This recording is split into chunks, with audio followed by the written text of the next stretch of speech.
나이가 들수록 이런 생각 많이 드실 겁니다. 나는 변한 게 하나도 없는데 그 넓던 인맥들은 다 어디 가고 이상하리만치 친구들이 하나둘씩 없어지네라고 말입니다. 친구가 많고 인맥이 넓었던 사람들일수록, 그리고 나이가 들어갈수록 예전 친구들은 하나둘 떠나가고 새로운 친구들은 어쩐지 사귀기가 더 힘들어집니다. 그러면서 자연스럽게 친구가 줄어들기 시작하면서 손가락으로 꼽을 정도의 적은 수의 친구하고만 연락을 주고받게 됩니다. 이것은 모두가 겪는 공통적인 현상입니다. 그럼에도 불구하고 어떤 분들은 자신만의 문제로만 느끼게 되어 뭔가 잘못되어 가고 있다고 걱정을 많이 하기도 하고, 때로는 자신감이 없어지기도 합니다. 하지만 이런 현상은 이 세상 모두가 겪는 공통적인 현상이니 전혀 걱정하거나 슬퍼하지 마세요. 당신만의 문제가 결코 아닙니다. 요즘처럼 복잡한 세상 속에서는 혼자가 훨씬 편하고 행복할 때도 있습니다. 혼자 있을 때 외롭지 않은 사람이 누군가와 같이 있을 때도 전혀 외롭지 않다라는 말이 있습니다. 그렇다면 나이 들수록 친구가 점점 사라지는 이유는 무엇 때문일까요? 첫 번째는 살아가면서 점점 달라지는 서로의 환경 때문입니다. 세상을 살아가다 보면 계속적으로 스스로의 가치관 변화가 생기고 이사를 가는 등 환경도 바뀔 수 있고, 예전과는 다르게 성격도 바뀌는 등 많은 것들이 처음과는 달리 변해가게 됩니다. 예를 들어 결혼한 친구와 미혼인 친구, 자식이 있는 친구와 없는 친구, 배우자가 사망한 친구와 둘 다 살아있는 친구, 자식을 잃은 친구와 그렇지 않은 친구 등, 이렇게 간단하게만 생각해봐도 세상을 살아가면서 친구라도 너무나 극명하게 다른 상황이 되어버리는 경우가 많습니다. 같은 지역에 살면서 친하게 지내다가 지방으로 이사를 가게 되어 거리적으로 멀어지면 마음에서도 멀어지기 마련입니다. 자주 만날 수 없으니 서로 멀어지고 통화도 뜸해지게 되는 것이죠. 직업이나 공부에 대해서도 서로 관심사가 달라지다 보면 공통 관심사가 줄어들게 되면서 차츰 멀어지는 경우도 생기게 됩니다. 그렇게 서로에게 주어진 환경에 따라 친구들도 그에 맞게 서서히 정비가 되어가고 있는 과정인 겁니다. 요즘은 혼자서도 잘 사시는 분들이 주변에 넘쳐납니다. 주변을 한번 돌아보세요. 예전과는 많이 달라진 세상이 보이실 겁니다. 두 번째는 인생은 생각보다 그렇게 길지 않다라는 현실적인 생각 때문입니다. 요즘은 세상에 나오는 데는 순서가 있어도 가는 데는 순서가 없다라는 말이 나올 정도로 오늘 내일 어떻게 될지 모르는 세상을 살고 있습니다. 이 점을 모두가 느끼고 살기에 자신의 삶이 언제 닿을지 모른다는 생각으로 누군가를 만나는 데 있어서도 시간을 아끼게 되는 것입니다. 그래서 새로운 사람을 만나 서로 친해지기까지 드는 많은 시간을 할애하는 것이 부담스럽고, 젊은 시절 때처럼 인맥을 넓히고 유지하는데 쏟아부어야 하는 시간과 비용을 들이는 것을 꺼리게 됩니다. 마음에 들지 않는 친구와의 관계 개선에 쓰는 시간과 감정 소모가 아깝기 때문에 이제는 있으면 좋고 없으면 어쩔 수 없는 것이 친구다라는 생각도 많이 하는 것입니다. 요즘 세상은 슬프지만 조금 각박하다랄까, 예전과는 많이 달라졌기 때문에 나와 잘 맞지 않는 친구, 그래서 내가 계속 맞춰주었던 친구, 예를 들어 만나기만 하면 가지각색의 자랑만을 늘어놓는 친구, 똑같은 말을 계속 반복하게 하는 안 통하는 피곤한 친구, 시간 약속 안 지키는 개념 없는 친구 등, 오히려 안 만나는 편이 나의 정신세계에 이로운 친구들을 더 이상은 이해해주지 않고 인연의 끈을 놓아버리는 사람들이 많아졌습니다. 어줍잖은 친구의 말로 피곤하게 맞춰주며 살기보다는 나의 인생과 정신적 안정감이 더 중요해진 세상입니다. 좋은 사람만 만나기에도 바쁘고 빠르게 지나가는 세월입니다. 당신의 마음에 쏙 드는 친구가 한두 명밖에 되지 않아도 좋습니다. 당신의 삶을 좀먹지 않는 편안하고 좋은 사람들과만 관계를 맺고 지내세요. 이제 책 살아갈 날들을 위한 공부에서 철학자들의 인간관계에 대한 인생 조언을 들어보겠습니다. 열심히 살았는데 왜 주위에 사람이 없을까? 누구에게나 인생의 선배가 있습니다. 가깝게는 부모님일 것이고, 폭을 넓혀가면서 학교에서 만난 선생님, 직장에서 마주하게 된 상사이기도 할 것입니다. 그 과정에서 우리 역시 인생의 선배가 되어갑니다. 선배가 된다는 것은 존경받을 수 있는 자리에서 존경받는 행동을 할 수 있을 때 비로소 가능한 일입니다. 하지만 존경받을 수 있는 자리에서 존경받는 행동을 하는 것 쉽지 않습니다. 존경의 대상이 되기는커녕 혐오의 대상이 되는 경우가 더 흔합니다. 이유는 간단합니다. 오로지 자기만의 경험과 지식에 의지하여 사람들을 상대하다 보니 더 이상의 발전은 없고 오직 자신만 옳다라는 생각에 빠지기 때문입니다. 그런 사람의 말에 귀를 기울일 사람은 없습니다. 주위의 사람은 하나둘 빠져나가고 남는 것은 자리와 나이밖에 없게 됩니다. 그럼에도 정신 못 차리고 소리만 칩니다. 내가 누군데? 너 몇 살인데? 아무도 찾지 않는 사람이 되어 결국 쇠락해 갑니다. 복종시키고자 하지만 오히려 경멸당하는 사람이 되어버리는 것이죠. 혹시 어른이 되어가는 우리가 요즘 겪고 있는 일은 아닌지 걱정이 됩니다. 한편으로 화가 납니다. 열심히 살아왔는데 왜 이런 일이 벌어지게 된 걸까? 라는 생각에 말이죠. 맹자는 우리에게 조언합니다. 무력으로서 사람을 복종시킨다면 사람들은 진심으로 복종하지 않게 되며 억지로 존중할 뿐이다. 그러니 덕으로서 사람을 대해야 한다. 덕으로 사람을 대한다면 그때 비로소 사람들은 기뻐하며 자발적으로 복종한다. 친구가 끊이지 않는 사람이 되고 싶다면 기억해야 할 3가지. 친구를 만들고 또 그 관계를 유지하는 건 생각만큼 쉽지 않습니다. 특히 친구를 만드는 것보다 친구와 관계를 잘 유지하기가 더욱 어렵습니다. 서로의 경험이 다른 상황에서 오로지 편함만을 기대하기 때문에 일어나는 문제일 겁니다. 친구의 의견을 존중하고 또 이해하면서 새로운 경험을 함께 만들어야 하는 과정이 만만치 않습니다. 친구를 어떻게 만들고 또 지내야 할까요? 맹자는 다음 3가지를 말합니다. 첫째, 나이가 많음을 내세우지 말 것. 둘째, 신분의 우위를 내세우지 말 것. 셋째, 친족의 우위를 내세우지 말 것. 신기합니다. 수천 년 전에도 2023년을 살아가는 오늘날 우리가 여전히 겪고 있는 문제를 겪었다니 말입니다. 나이가 많다면서 말을 함부로 하는 사람, 자신의 직위가 높다고 거들먹거리는 사람, 우리 아버지가 누군지 알아라면서 자신의 친족 관계의 우위를 뽐내는 사람, 그런 사람들과 관계를 맺고 싶은 사람은 예나 지금이나 단 한 명도 없을 겁니다. 맹자는 3가지로 말했으나 사실은 단 하나의 화두를 우리에게 던진 것 아닌가 합니다. 그건 바로 친구 앞에서는 그 어느 것도 내세우려는 마음을 갖지 말 것이라는 겁니다. 친구를 사귀면은 이해가 아닌 덕을 보고 사귀어야 하고 이해관계가 아닌 덕의 관계로 사귀어야 한다는 것입니다. 내세움은 상대방에게 괴로움으로 여겨지기 쉽기 때문입니다. 내세움, 이것 하나를 조절하는 게 그토록 어렵다니 안타깝습니다. 수천 년이 되도록 해결하지 못한 인간관계의 문제인 것이죠. 하지만 우리는 여기에서 오히려 하나의 교훈을 얻을 수 있습니다. 내세움만 잘 조절해도 친구가 끊이지 않는 기회가 올 것이라는 것입니다. 내세우지만 않아도 인간관계는 긍정적 마디를 만들면서 오히려 성장할 수 있습니다. 나이가 많다고, 지위가 높다고, 배경이 든든하다고 친구에게 자랑하는 순간 모든 인간관계가 끝이 나는 것이라는 사실. 이것만 알아도 주변에 좋은 사람들이 다가옵니다. 다가온 사람과 평화로운 인간관계를 맺을 수도 있고요. 물론 이렇게 친구를 만들고 관계를 유지한다는 것은 노력이 필요한 과정이라는 점도 인정합니다. 당연히 어려운 일입니다. 하지만 친구를 만들기 위해서는 내세움을 덜어낸 우리가 먼저 적극적으로 다가가야 할 것이고 상대방에게 관심을 가지고 존중해야 하며 결국 서로 솔직하게 대화할 수 있는 분위기를 만들어야 합니다. 이를 통해 서로를 지지하고 도와주는 관계를 형성해 나가면서 서로의 성장을 위해 도움이 되는 사람으로 각자 발전함은 물론이고요. 맹자의 생각은 단순히 친구의 많고 적음에서 그치지 않습니다.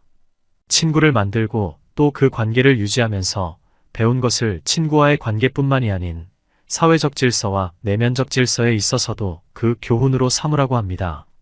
아랫사람으로서 위를 공경하는 이를, 귀한 이를 귀히 여김이라 이르고 윗사람으로서 아랫사람을 공경하는 이를, 어진 이를 존경함이라고 부릅니다. 맹자는 친구를 만들고 사귀는 목표를 단순히 개인 차원에서 끝내지 않았습니다. 친구란 사회에서 어떻게 살아가야 할지를 설명하기 위한 하나의 사례였던 겁니다.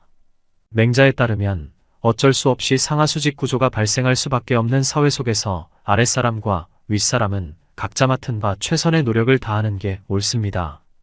그래야 사회가 돌아갑니다. 그렇다면 맹자는 오로지 귀한 것, 예를 들어 자신보다 우위에 있는 사람을 귀하게 여기라고 한 걸까요? 아닙니다. 맹자는 윗사람 역시 아랫사람의 어질고 성실함을 존중하라고 합니다. 즉, 아랫사람은 윗사람에 대해 인정해야 하고 윗사람은 아랫사람에 대해 배려의 태도로 존중해야 사회적 질서가 잘 형성되는 겁니다. 비록 차이가 나는 신분이지만 서로를 존중하고 배려하는 것. 이렇게 살아갈 수만 있다면 세상은 조금 더 나아지지 않을까요? 이는 각자 나름의 절제와 함께 타인에 대한 배려가 끊이지 않는 곳, 즉 문화가 잘 정돈된 곳임을 의미합니다. 반대로 존중과 배려가 사라진 사회에서 산다는 건 생각만 해도 끔찍합니다. 최소한의 교양인이 되기를 원한다면 절제와 배려가 몸에 배어 있어야 합니다. 돈과 명예가 교양의 수준을 레벨업 시켜주지는 않을 테니까요. 귀하게 여겨지는 사람, 존경받는 사람, 거기에 현명한 교양인이 우리가 되고자 하는 사람 아닐까요? 이런 사람은 말이 아닌 행동을 통해 실천하며 또한 겸손할 겁니다. 교양인인 채 남을 무시하는 사람이라면 그 사람은 천박한 사람입니다. 위로 아래로 존경하고 배려하며 교양인이 되어야 하는 이유는 지적 능력을 향상하기 위함만이 아닌 타인과 더불어 공존하면서 잘 살아가기 위함입니다. 절제와 배려, 이 두 가지를 염두에 두면서 살아간다면 어느새 주변에는 좋은 사람들로 가득해질 겁니다. 맹자의 가르침을 통해 자신의 주변부터 존중하고 배려해보면 어떨까요? 상대방을 귀하게 여겼을 때 우리에게 돌아오는 것은 존경일 테니까요. 관계를 맺을 수 없다면 외로움을 택하라. 질문이 사라진 시대입니다. 대답하려는 사람들은 많아졌으나 정작 질문하려는 사람을 찾아보기는 어렵습니다. 왜 이렇게 된 걸까요? 누군가가 필요하지 않아져서일까요? 그럴지도 모릅니다. 인터넷에는 모든 문제에 대한 대답이 잘 나와 있으니까요. 지식만으로는 이제 누군가의 질문에 대해 만족스러운 대답을 해주기 어렵습니다. 하지만 더욱 중요한 건 질문하는 사람, 그리고 대답하는 사람의 커뮤니케이션 태도가 아닐까 합니다. 질문하는 것에도 방법이 있을 텐데, 대답하는 것에도 격식이 있을 텐데, 이를 무시하고 질문하고 또 대답하게 되니 결국 남는 건 지식일 뿐 우리가 가져가야 할 바람직한 인간관계는 오히려 멀어지는 경우가 흔합니다. 어떻게 해야 할까요? 질문과 대답은 배움과 성장의 가장 중요한 소통 방법입니다. 하지만 제대로 된 질문을 하고 제대로 된 답변을 했음에도 상대방의 질문과 답변 수준이 현격히 떨어진다면 어떻게 해야 할까요? 물론 상대방의 눈높이에 맞추어 질문하고 대답하려는 노력에 게으르지 않았다는 전제하에서 말입니다. 순자의 조언을 들어보겠습니다. 첫째, 질문하는데 예의가 없는 사람에게는 답변하지 말 것. 둘째, 늘 퉁명스럽게 답변하는 자에게는 굳이 질문하지 말 것. 냉정하긴 하지만 뭔가 속이 시원하지 않나요? 질문과 대답에 대해 다소 상대방에게 가혹하게 대하라는 순자의 결론은 이러했습니다. 즉, 말이 거친 사람으로부터 답을 듣지 마세요. 늘 다투려는 기색이 있는 사람과는 아예 대화도 시도하지 마세요 라는 겁니다. 조용히 자기 일에 몰두하면서 살아가는 우리에게 힘을 주는 말입니다. 특히 다수의 무례한 사람을 대해야 하는 사람들, 예를 들어 고객센터 등에서 근무하는 분들에게는 더욱 위로되는 말일 것입니다.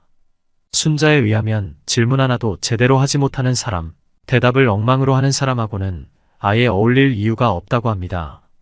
그런 사람과는 거리를 두라라고 권합니다. 순자는 아무리 지식이 뛰어나도 아무리 명예가 높은 사람이라도 얼굴빛 하나 관리하지 못하는 사람과는 대화를 나누지 말라면서 이렇게 말했습니다. 얼굴빛이 부드러운 뒤에야 비로소 도의 극치를 논할 수 있다. 우리는 이제 누구와 말해야 할까요? 누구로부터 배워야 할까요? 배울 게 있는 사람과 대화해야 하고 배울 게 있는 사람으로부터 공부해야 합니다. 그런 사람을 어떻게 구별할 수 있느냐고요? 순자의 말에 의지하면 됩니다. 얼굴빛이 부드럽지 않은 사람, 즉 예의 없는 질문을 하는 사람에게는 답변을 거부할 수 있어야 합니다. 불쾌감을 참는 것만이 능사는 아닌 거죠. 물론 상대방의 답변이 퉁명스럽다고 무조건 그것을 거부하라는 것은 아닙니다. 상대방의 퉁명스러운 말이 혹시 내 실수 때문이라면 사과한 후 더 자세하고 친절하게 대답해주는 것이 좋고, 잘 모르겠다면 상대방에게 더 자세히 설명하거나 다시 질문해 보는 것이 좋습니다. 예의와 존중을 기반으로 하면서도 대화를 지속하는 방법을 찾는 것, 이것이 우리에게 주어진 과제입니다. 이렇게 노력했음에도 거칠고 험한 말을 쏟아내는 사람이 있다면 그냥 놔두십시오. 피해야 합니다. 굳이 함께 말을 할 이유가 없습니다. 순자의 말에 의지해 보는 것이죠. 예의 없이 질문하는 자에게는 대답하지 않으며, 퉁명스럽게 답하는 자에게는 질문하지 않으며, 말이 거친 자에게는 대답을 듣지 않으며, 다투려고 하는 자와는 논하지 않습니다. 예의 없는 사람, 퉁명스러운 사람, 거친 사람, 그리고 다투려고만 하는 사람과 말을 섞을 이유는 없다는 순자의 말처럼 우리도 할 이유가 없는 말은 하지 않아야 합니다. 관계를 맺을 수 없는 사람과 대화를 시도하는 것은 자신을 파괴하는 행위입니다. 그때는 아예 관계 대신 외로움을 선택하는 것도 삶을 지키기 위한 현명한 길일 겁니다. 나이 40에 미움을 받는다면 끝장이다. 공자께서 말씀하셨습니다. 나이 40에 다른 사람의 미움을 받는다면 끝장이다. 직장에서 리더 역할을 하는 분들의 고민은 이러합니다. 젊은 직원들에게 업무에 대해 말할 때 섣부른 지식이나 질책을 할 수 없어서 답답하다고요. 말 한번 잘못했다간 바로 꼰대로 물리기 때문이랍니다. 학교도 마찬가지라고 하더군요. 선생님이 학생의 잘못을 지적하거나 가르치려면 많이 조심해야 한다는 것이죠. 왜냐고요? 잘하려고 하다가 자칫 고발을 당할 수도 있으니까요. 서로 조심해서 말하는 건 나쁘지 않습니다. 하지만 문제가 있습니다. 직장과 학교에서 벌어지는 이런 일들이 결국 사회적인 안전에도 나쁜 영향을 준다는 겁니다. 예를 들어 볼까요? 지하철에서 누군가 싸웁니다. 이때 우리가 할 일은 무엇일까요? 과거라면 사람들이 나서서 말리려고 했겠으나 요즘에는 눈을 돌리거나 방관자가 되는 게 일반적입니다. 괜히 개입했다가 잘못하면 봉변을 당할 수 있기 때문입니다. 어쩌다 이렇게 된 걸까요?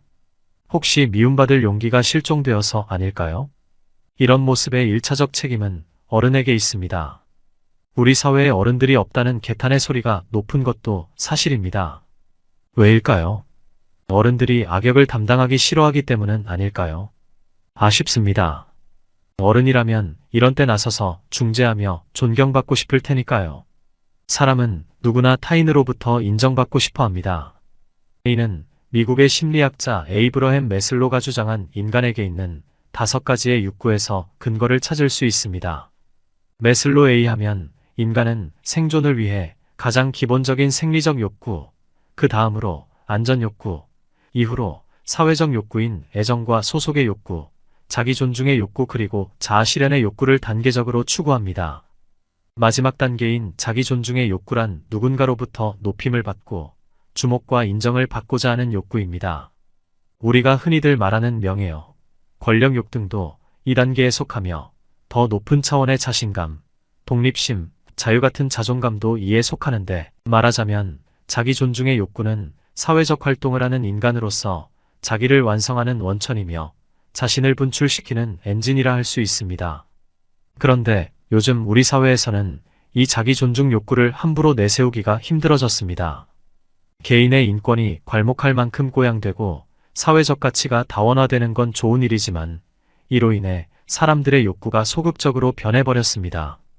타인을 존중하게 된 것은 좋으나 공동체의 질서와 이익에 반하는 경우까지 침묵하게 된 것이죠.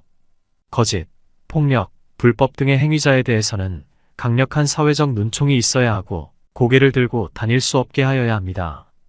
그래야 오늘보다 더 나은 사회에서 살 수 있을 테고요. 그러니 우리부터 조그만 악행도 그냥 넘어가지 않는 단호함이 있어야 합니다. 더 나은 사회를 위해 미움받을 용기가 필요한 이유입니다. 하지만 미움받을 용기에 무작정 머물러서는 곤란합니다. 결국 미움은 사랑으로 승화되어야 하는 것이기 때문입니다. 미움을 받겠다라고 생각하며 일상의 모든 순간을 상대방에 맞서다 보면 돌아오는 건 존경 대신 회피 혹은 전쟁일 겁니다. 특히 미움받을 용기가 꼰대짓 해도 되는 무모함으로 치환되는 건 결사반대해야 합니다. 공자 역시 이를 경계했습니다. 공자께서 말씀하셨습니다. 나이 40에 다른 사람의 미움을 받는다면 끝장이다. 그렇습니다. 나이 40이 되어서까지 누군가의 미움을 받고 있다면 그 사람은 말 그대로 쪽나버립니다. 40의 공자는 일종의 백수였다고 합니다. 여러 나라를 돌아다니며 자신을 써줄 왕을 찾았으나 실패했죠. 하지만 그는 자신을 되돌아보고 학문적 깊이를 더하며 제자를 양성함에 힘씁니다. 그리고 40을 넘어 시대의 아이콘이 됩니다. 나이가 들수록, 지위가 높아질수록 허튼 유혹을 이겨낼 줄 알아야 합니다. 상대방을 함부로 대해도 된다는 일종의 잘못된 미움받을 용기와의 결별이 필요합니다. 40에 필요한 것은 권위를 내려놓을 용기와 스스로 불완전하다고 말할 수 있는 용기이지 미움받을 용기는 아닙니다. 40이 되어서도 여전히 미움이나 받고 있다면 그는 공자의 말대로 쪽난 것일 겁니다. 그렇다면 미움받지 않고 살아가는 방법은 무엇일까요? 이에 대해 공자는 다음의 4가지를 미움받는 사례로 들고 있습니다. 첫째, 남의 악함을 말하는 자를 미워한다. 둘째, 밑에서 윗사람을 회방하는 자를 미워한다. 셋째, 용기만 있고 예의가 없는 자를 미워한다. 넷째, 융통성 없는 자를 미워한다. 상대방에 대해 잘 알지도 못하면서 스스로 지혜롭다고 여기며 상대방의 감추고 싶은 비밀까지 폭로하는 사람, 그래 놓고는 왜? 나는 사실을 말했을 뿐인데? 라며 반문하는 융통성 제로의 사람, 상대방에 대해 기본적 예의도 없이 불손하고 교만하게 굴면서 스스로 용기가 있다고 여기는 사람 등 말만 들어도 짜증이 납니다. 정말 최악의 인간상 아닐까요? 공자는 이런 사람들을 보고 어떻게 말합니까? 맞습니다. 쪽났다라고 합니다.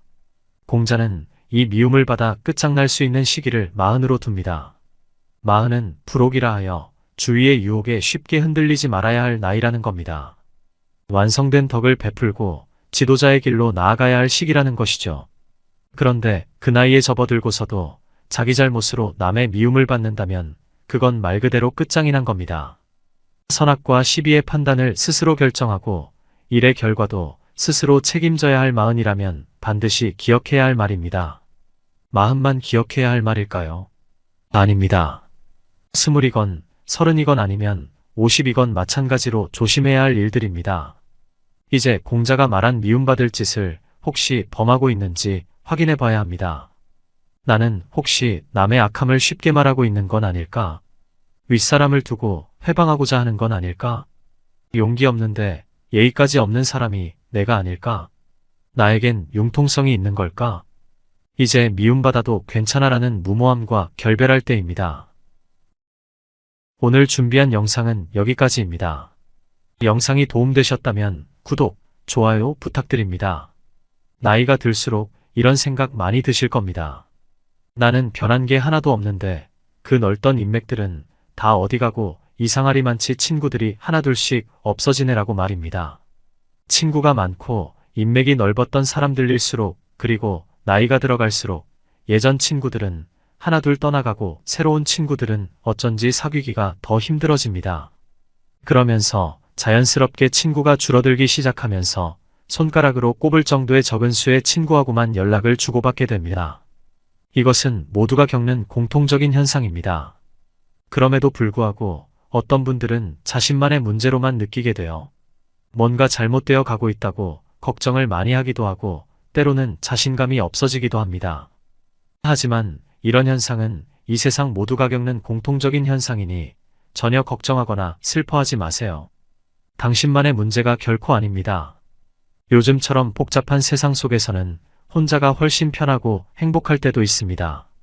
혼자 있을 때 외롭지 않은 사람이 누군가와 같이 있을 때도 전혀 외롭지 않다라는 말이 있습니다. 그렇다면 나이 들수록 친구가 점점 사라지는 이유는 무엇 때문일까요? 첫 번째는 살아가면서 점점 달라지는 서로의 환경 때문입니다.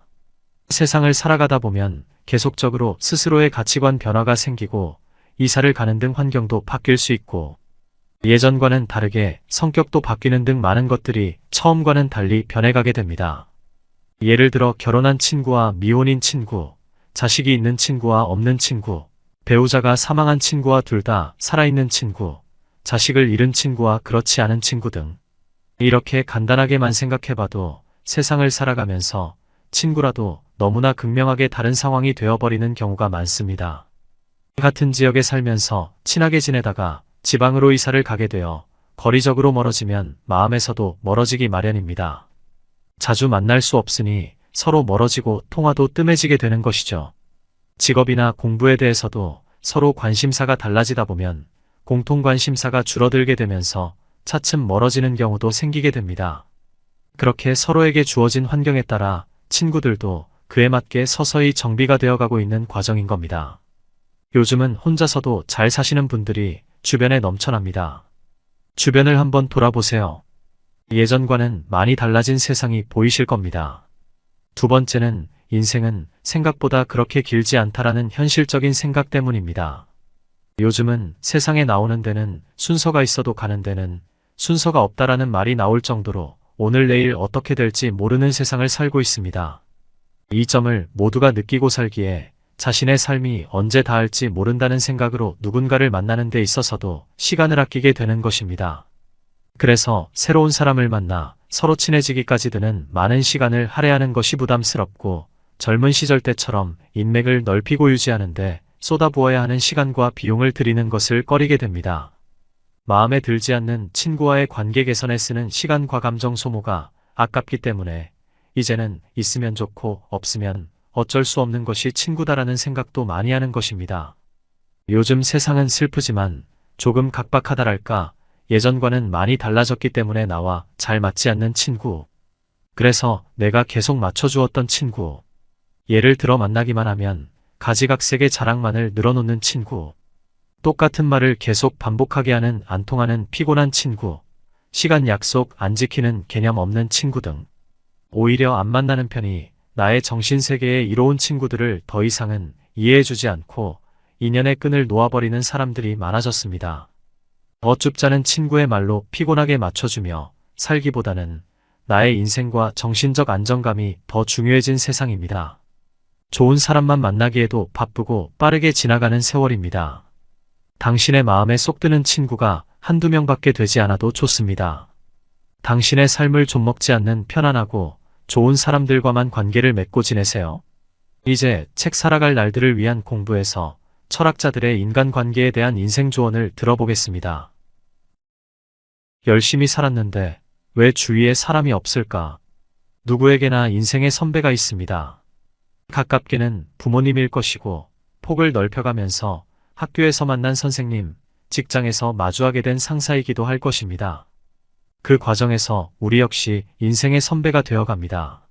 선배가 된다는 것은 존경받을 수 있는 자리에서 존경받는 행동을 할 수 있을 때 비로소 가능한 일입니다. 하지만 존경받을 수 있는 자리에서 존경받는 행동을 하는 것 쉽지 않습니다. 존경의 대상이 되기는커녕 혐오의 대상이 되는 경우가 더 흔합니다. 이유는 간단합니다. 오로지 자기만의 경험과 지식에 의지하여 사람들을 상대하다 보니 더 이상의 발전은 없고 오직 자신만 옳다라는 생각에 빠지기 때문입니다. 그런 사람의 말에 귀를 기울일 사람은 없습니다. 주위의 사람은 하나둘 빠져나가고 남는 것은 자리와 나이밖에 없게 됩니다. 그럼에도 정신 못 차리고 소리만 칩니다. 내가 누군데? 너 몇 살인데? 아무도 찾지 않는 사람이 되어 결국 쇠락해갑니다. 복종시키고자 하지만 오히려 경멸당하는 사람이 되어버리는 것이죠. 혹시 어른이 되어가는 우리가 요즘 겪고 있는 일은 아닌지 걱정이 됩니다. 한편으로 화가 납니다. 열심히 살아왔는데 왜 이런 일이 벌어지게 된 걸까? 라는 생각에 말이죠. 맹자는 우리에게 조언합니다. 무력으로서 사람을 복종시킨다면 사람들은 진심으로 복종하지 않게 되며 억지로 존중할 뿐이다. 그러니 덕으로서 사람을 대해야 한다. 덕으로 사람을 대한다면 그때 비로소 사람들은 기뻐하며 자발적으로 복종한다. 친구가 끊이지 않는 사람이 되고 싶다면 기억해야 할 세 가지. 친구를 만들고 또 그 관계를 유지하는 건 생각만큼 쉽지 않습니다. 특히 친구를 만드는 것보다 친구와 관계를 잘 유지하기가 더욱 어렵습니다. 서로의 경험이 다른 상황에서 오로지 편함만을 기대하기 때문에 일어나는 문제일 겁니다. 친구의 의견을 존중하고 또 이해하면서 새로운 경험을 함께 만들어야 하는 과정이 만만치 않습니다. 친구를 어떻게 만들고 또 지내야 할까요? 맹자는 다음 세 가지를 말합니다. 첫째, 나이가 많음을 내세우지 말 것. 둘째, 신분의 우위를 내세우지 말 것. 셋째, 친족의 우위를 내세우지 말 것. 신기합니다. 수천 년 전에도 2023년을 살아가는 오늘날 우리가 여전히 겪고 있는 문제를 겪었다니 말입니다. 나이가 많다면서 말을 함부로 하는 사람, 자신의 직위가 높다고 거들먹거리는 사람, 우리 아버지가 누군지 알아라면서 자신의 친족 관계의 우위를 뽐내는 사람, 그런 사람들과 관계를 맺고 싶은 사람은 예나 지금이나 단 한 명도 없을 겁니다. 맹자는 세 가지로 말했으나 사실은 단 하나의 화두를 우리에게 던진 것 아닌가 합니다. 그건 바로 친구 앞에서는 그 어느 것도 내세우려는 마음을 갖지 말 것이라는 겁니다. 친구를 사귀면은 이해가 아닌 덕을 보고 사귀어야 하고 이해관계가 아닌 덕의 관계로 사귀어야 한다는 것입니다.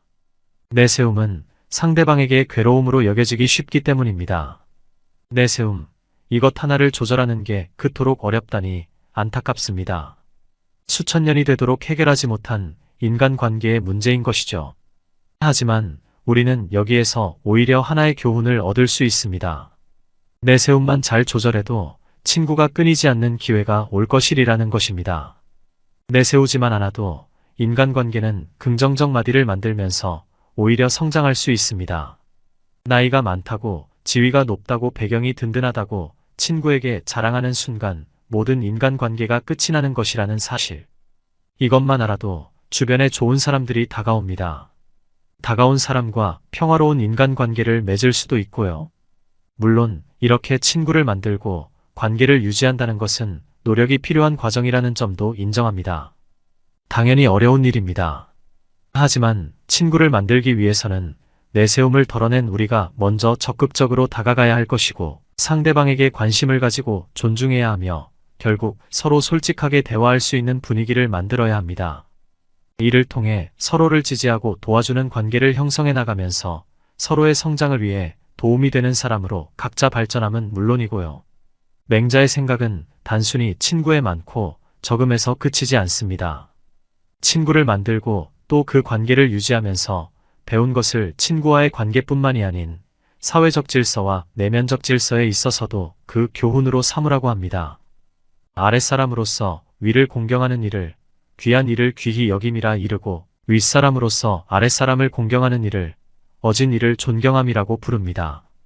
맹자는 친구를 만들고 사귀는 목표를 단순히 개인 차원에서 끝내지 않았습니다. 친구란 사회에서 어떻게 살아가야 할지를 설명하기 위한 하나의 사례였던 겁니다. 맹자에 따르면 어쩔 수 없이 상하수직 구조가 발생할 수밖에 없는 사회 속에서 아랫사람과 윗사람은 각자 맡은 바 최선의 노력을 다하는 게 옳습니다. 그래야 사회가 돌아갑니다. 그렇다면 맹자는 오로지 귀한 것, 예를 들어 자신보다 우위에 있는 사람을 귀하게 여기라고 한 걸까요? 아닙니다. 맹자는 윗사람 역시 아랫사람의 어질고 성실함을 존중하라고 합니다. 즉, 아랫사람은 윗사람에 대해 인정해야 하고 윗사람은 아랫사람에 대해 배려의 태도로 존중해야 사회적 질서가 잘 형성되는 겁니다. 비록 차이가 나는 신분이지만 서로를 존중하고 배려하는 것. 이렇게 살아갈 수만 있다면 세상은 조금 더 나아지지 않을까요? 이는 각자 나름의 절제와 함께 타인에 대한 배려가 끊이지 않는 곳, 즉 문화가 잘 정돈된 곳임을 의미합니다. 반대로 존중과 배려가 사라진 사회에서 산다는 건 생각만 해도 끔찍합니다. 최소한의 교양인이 되기를 원한다면 절제와 배려가 몸에 배어 있어야 합니다. 돈과 명예가 교양의 수준을 레벨업 시켜주지는 않을 테니까요. 귀하게 여겨지는 사람, 존경받는 사람, 거기에 현명한 교양인이 우리가 되고자 하는 사람 아닐까요? 이런 사람은 말이 아닌 행동을 통해 실천하며 또한 겸손할 겁니다. 교양인인 채 남을 무시하는 사람이라면 그 사람은 천박한 사람입니다. 위로 아래로 존경하고 배려하며 교양인이 되어야 하는 이유는 지적 능력을 향상하기 위함만이 아닌 타인과 더불어 공존하면서 잘 살아가기 위함입니다. 절제와 배려, 이 두 가지를 염두에 두면서 살아간다면 어느새 주변에는 좋은 사람들로 가득해질 겁니다. 맹자의 가르침을 통해 자신의 주변부터 존중하고 배려해보면 어떨까요? 상대방을 귀하게 여겼을 때 우리에게 돌아오는 것은 존경일 테니까요. 관계를 맺을 수 없다면 외로움을 택하라. 질문이 사라진 시대입니다. 대답하려는 사람들은 많아졌으나 정작 질문하려는 사람을 찾아보기는 어렵습니다. 왜 이렇게 된 걸까요? 누군가가 필요하지 않아져서일까요? 그럴지도 모릅니다. 인터넷에는 모든 문제에 대한 대답이 잘 나와 있으니까요. 지식만으로는 이제 누군가의 질문에 대해 만족스러운 대답을 해주기 어렵습니다. 하지만 더욱 중요한 건 질문하는 사람, 그리고 대답하는 사람의 커뮤니케이션 태도가 아닐까 합니다. 질문하는 것에도 방법이 있을 텐데, 대답하는 것에도 격식이 있을 텐데, 이를 무시하고 질문하고 또 대답하게 되니 결국 남는 건 지식일 뿐, 우리가 가져가야 할 바람직한 인간관계는 오히려 멀어지는 경우가 흔합니다. 어떻게 해야 할까요? 질문과 대답은 배움과 성장의 가장 중요한 소통 방법입니다. 하지만 제대로 된 질문을 하고 제대로 된 답변을 했음에도 상대방의 질문과 답변 수준이 현격히 떨어진다면 어떻게 해야 할까요? 물론 상대방의 눈높이에 맞추어 질문하고 대답하려는 노력에 게으르지 않았다는 전제하에서 말입니다. 순자의 조언을 들어보겠습니다. 첫째, 질문하는데 예의가 없는 사람에게는 답변하지 말 것. 둘째, 늘 퉁명스럽게 답변하는 자에게는 굳이 질문하지 말 것. 냉정하긴 하지만 뭔가 속이 시원하지 않나요? 질문과 대답에 대해 다소 상대방에게 가혹하게 대하라는 순자의 결론은 이러했습니다. 즉, 말이 거친 사람으로부터 답을 듣지 마세요. 늘 다투려는 기색이 있는 사람과는 아예 대화도 시도하지 마세요 라는 겁니다. 조용히 자기 일에 몰두하면서 살아가는 우리에게 힘을 주는 말입니다. 특히 다수의 무례한 사람을 대해야 하는 사람들, 예를 들어 고객센터 등에서 근무하는 분들에게는 더욱 위로되는 말일 것입니다. 순자에 의하면 질문 하나도 제대로 하지 못하는 사람, 대답을 엉망으로 하는 사람하고는 아예 어울릴 이유가 없다고 합니다. 그런 사람과는 거리를 두라라고 권합니다. 순자는 아무리 지식이 뛰어나도, 아무리 명예가 높은 사람이라도 얼굴빛 하나 관리하지 못하는 사람과는 대화를 나누지 말라면서 이렇게 말했습니다. 얼굴빛이 부드러운 뒤에야 비로소 도의 극치를 논할 수 있다. 우리는 이제 누구와 말해야 할까요?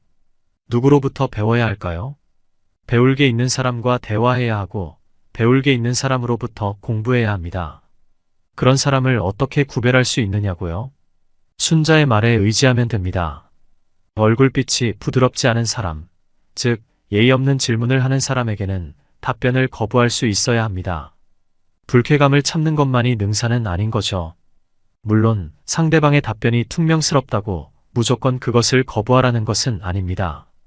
상대방의 퉁명스러운 말이 혹시 내 실수 때문이라면 사과한 후 더 자세하고 친절하게 대답해주는 것이 좋고, 잘 모르겠다면 상대방에게 더 자세히 설명하거나 다시 질문해 보는 것이 좋습니다.